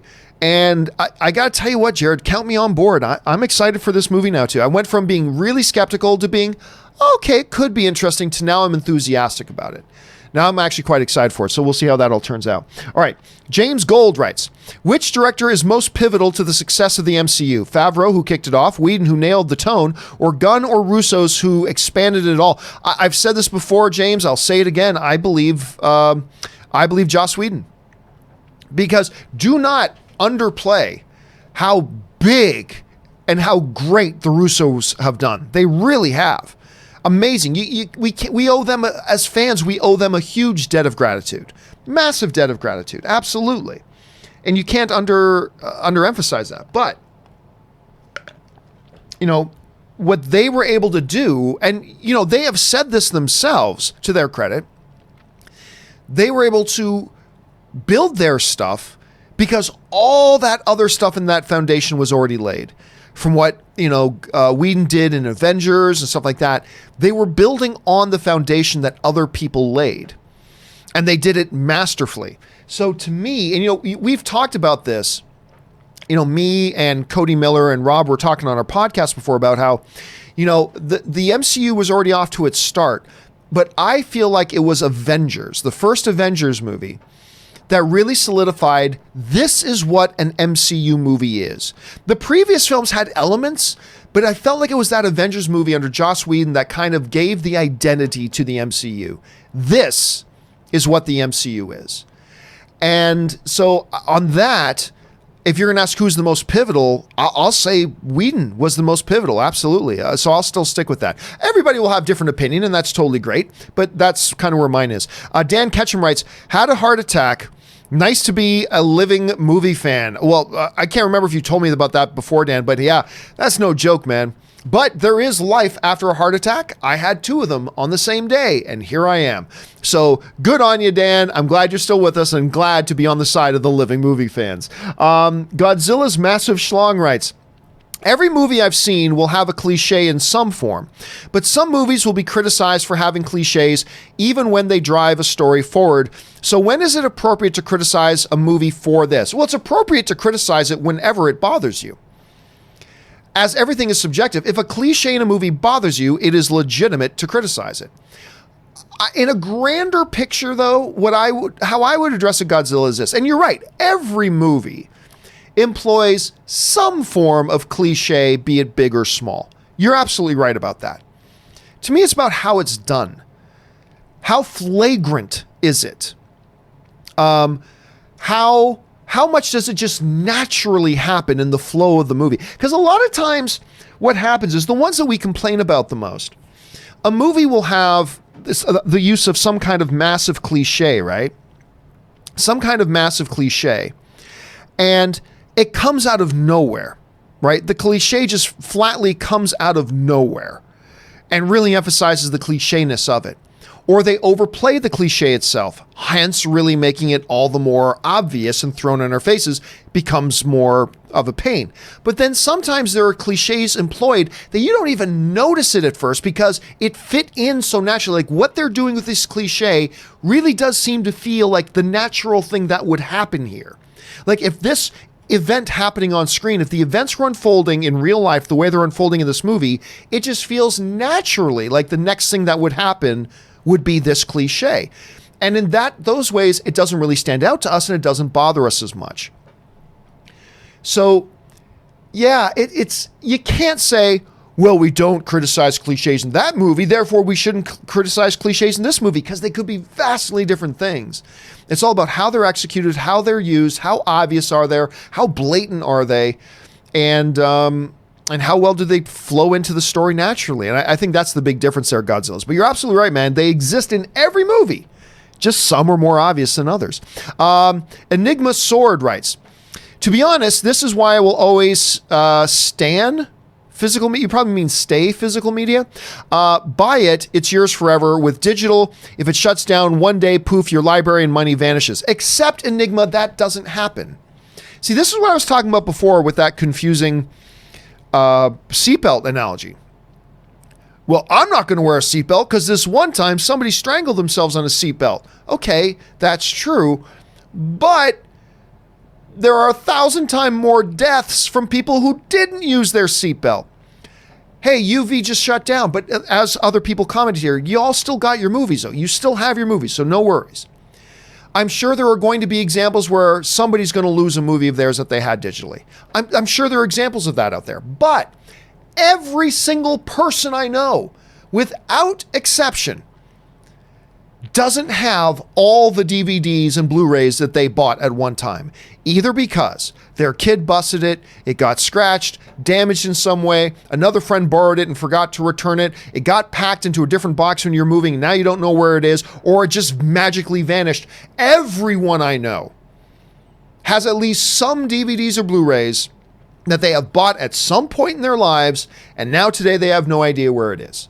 That's everybody. Everybody. Certainly me. I know it's happened to Rob, and he's the king of physical media. I know it's happened to Erin. It's happened to everybody. You know how many movies I've lost in my digital lockers? None. I've been getting them for like almost 10 years, and I still got them all. Every single one of them. Yes, there will be examples. Sometime, some way that somebody will lose something because of whatever. There will be examples of that. Absolutely. Just like there will be examples of some people dying in a car wreck as a result of wearing their seatbelt. That happens. But it's such an infinitesimally small ratio compared to the people who die as a result of not wearing their seatbelts, or as a result of people who no longer have movies that they owned at one point because their disc got lost, damaged, stolen, misplaced, whatever. Because that's everybody. So that's another one of the big reasons why I made the switch to digital, and why I am perfectly happy being a customer on digital, because I ain't lost one single movie that I have owned digitally since I started collecting them almost a decade ago. But that's just my experience, dude. There are still a lot of advantages to physical media, which Rob will tell you about. There's still a lot of advantages of those, and there's nothing wrong with you preferring that. I just don't think this argument's a valid one. I just don't find that argument to be a valid one. That's just me. All right, Talking Star Wars writes, over under 25% Maz cameos in Mandalorian. I'm going to take under, but not by a lot. I think there is a chance that happens. I think there's a chance. I just don't put it as high as a 1/4 chance. I have a little bit. If you had set the over-under line at like 18%, I might have taken the over. So I think there's a chance, but I'll take under on 25. Woody writes, one of two. Shannon Lee said it was disheartening to hear the theater audience laugh at her father. I can't help but to feel bad for her in this type of situation. Is there a line a director shouldn't cross? And if so, did Tarantino cross it? So, okay, I almost made this a topic today, but I decided not to.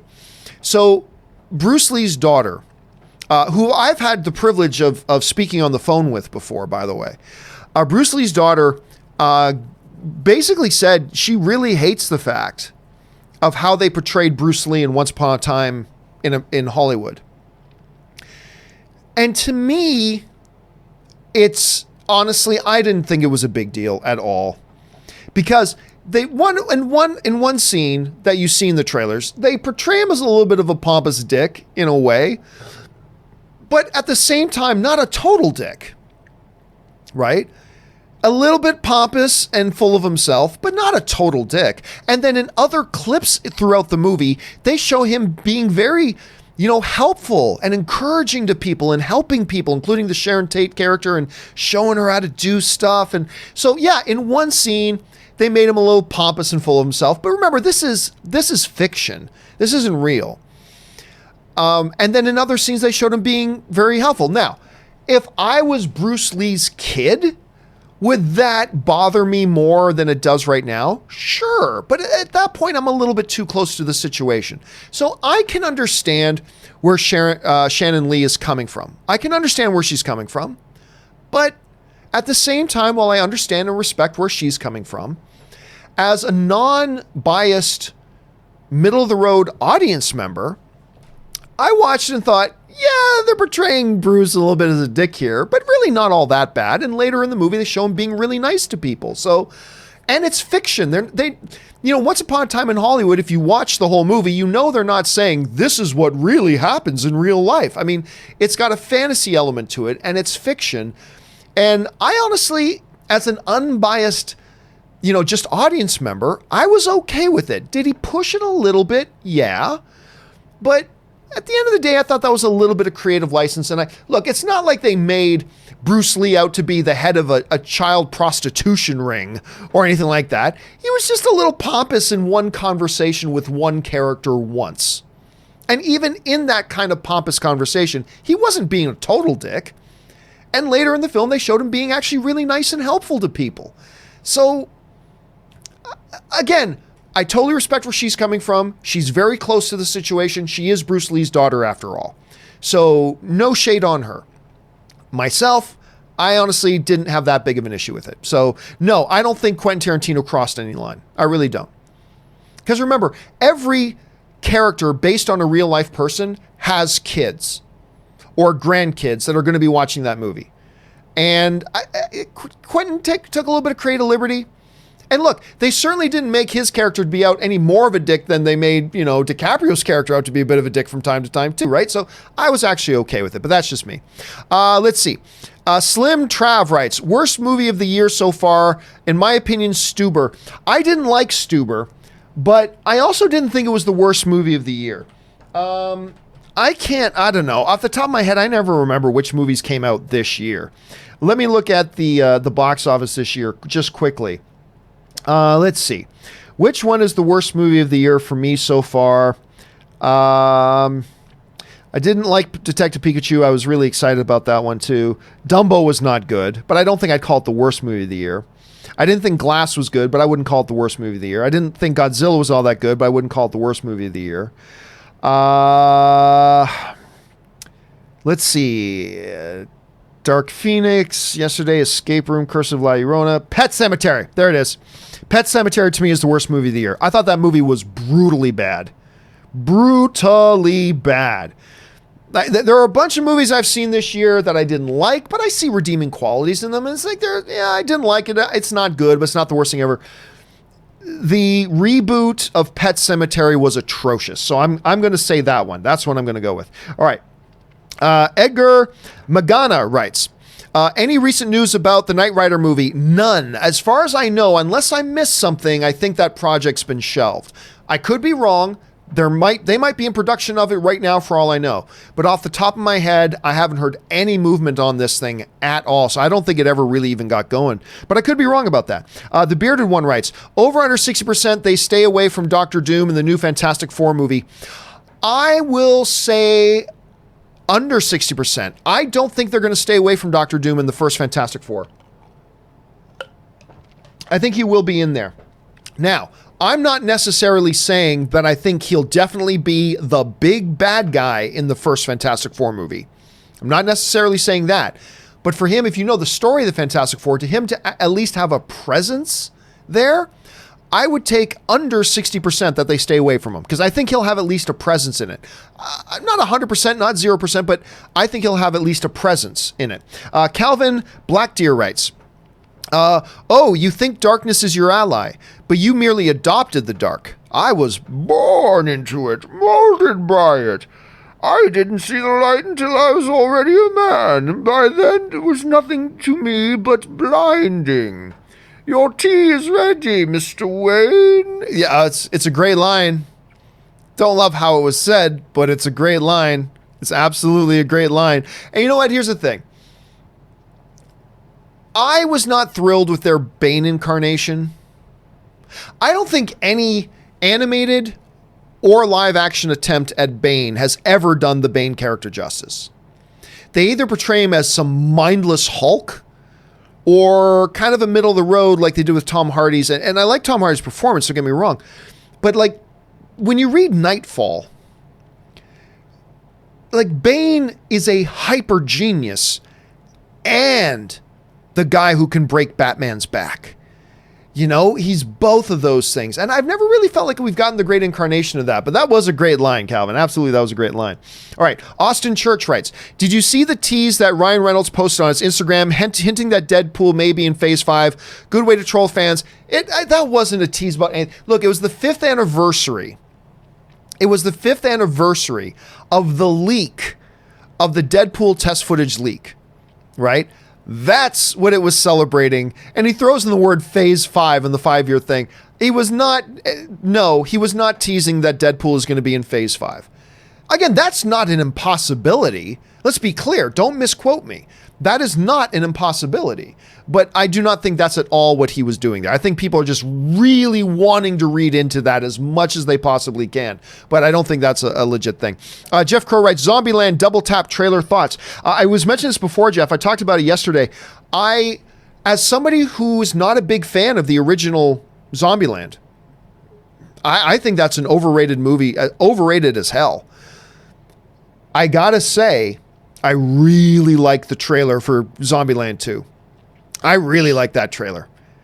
It's gone from a movie that I had very little interest in to all of a sudden now I'm kind of hyped to see this Zombieland 2 because that trailer I thought was so good. Sinfinity and Beyond writes, watching The Boys and starting seeing places I know. Wait, that's Roy Thompson Hall. Looked it up, and yep, it was filmed in Toronto and The Hammer. So much of the superhero stuff is now shot in Toronto and Hamilton. Hamilton's my hometown. Like Titans, I remember I started watching Titans on DC, on the DC streaming service, and I'm like, wait a minute, pause. I'm 2 minutes in, and pause. That looks an awful lot like The Hammer. Hamilton, Ontario, Canada. We call it The Hammer. That looks an awful lot like The Hammer. And then I looked it up. Sure enough, the show was shot in The Hammer. And I guess a bunch of Doom Patrol is now too. And a bunch of The Boys apparently was shot in there too. Like, what's with all this superhero stuff being shot in Hamilton, Ontario, Canada? My hometown. The best city in the world. It's great to see. It's great to see. Sinfinity and Beyond writes, hey, John, sent you an email with info on The Loudest Voice. Dude, my inbox got flooded with information. So I asked yesterday, he said, guys, if you know more about this Loudest Voice or you have a link to a trailer, can you send it to me? So many of you guys did, which thank you so much for that. With Russell Crowe, as you requested yesterday, what kind of customer service is this just getting? Yeah, saw the trailer for the first time. I'd never even heard of this Loudest Voice TV thing. Never even heard of it. Trailer looks awesome. Trailer looks awesome. I'm actually very excited to watch it now. So thank you, Sinfinity, and everybody else who sent me the links for that. I really appreciate that. Murray Reich writes, I was thinking instead of using time travel to get Cap young again, you can just use the You can just use the face app. Yeah, I think at some point we're getting Chris Evans back as Captain America. Again, I'm not saying it's going to be this year. I'm not saying it's going to be in the next 3 years. But at some point, like Robert Downey Jr. will be back, Chris Evans will be back. At some point. You wait. He'll be back at some point. And maybe they'll just use the face app on. NR99 writes, I'm seeing a girl and she really wants to start watching the MCU films. In what order should I start from? The order of release date, or should I follow the Infinity Saga timeline?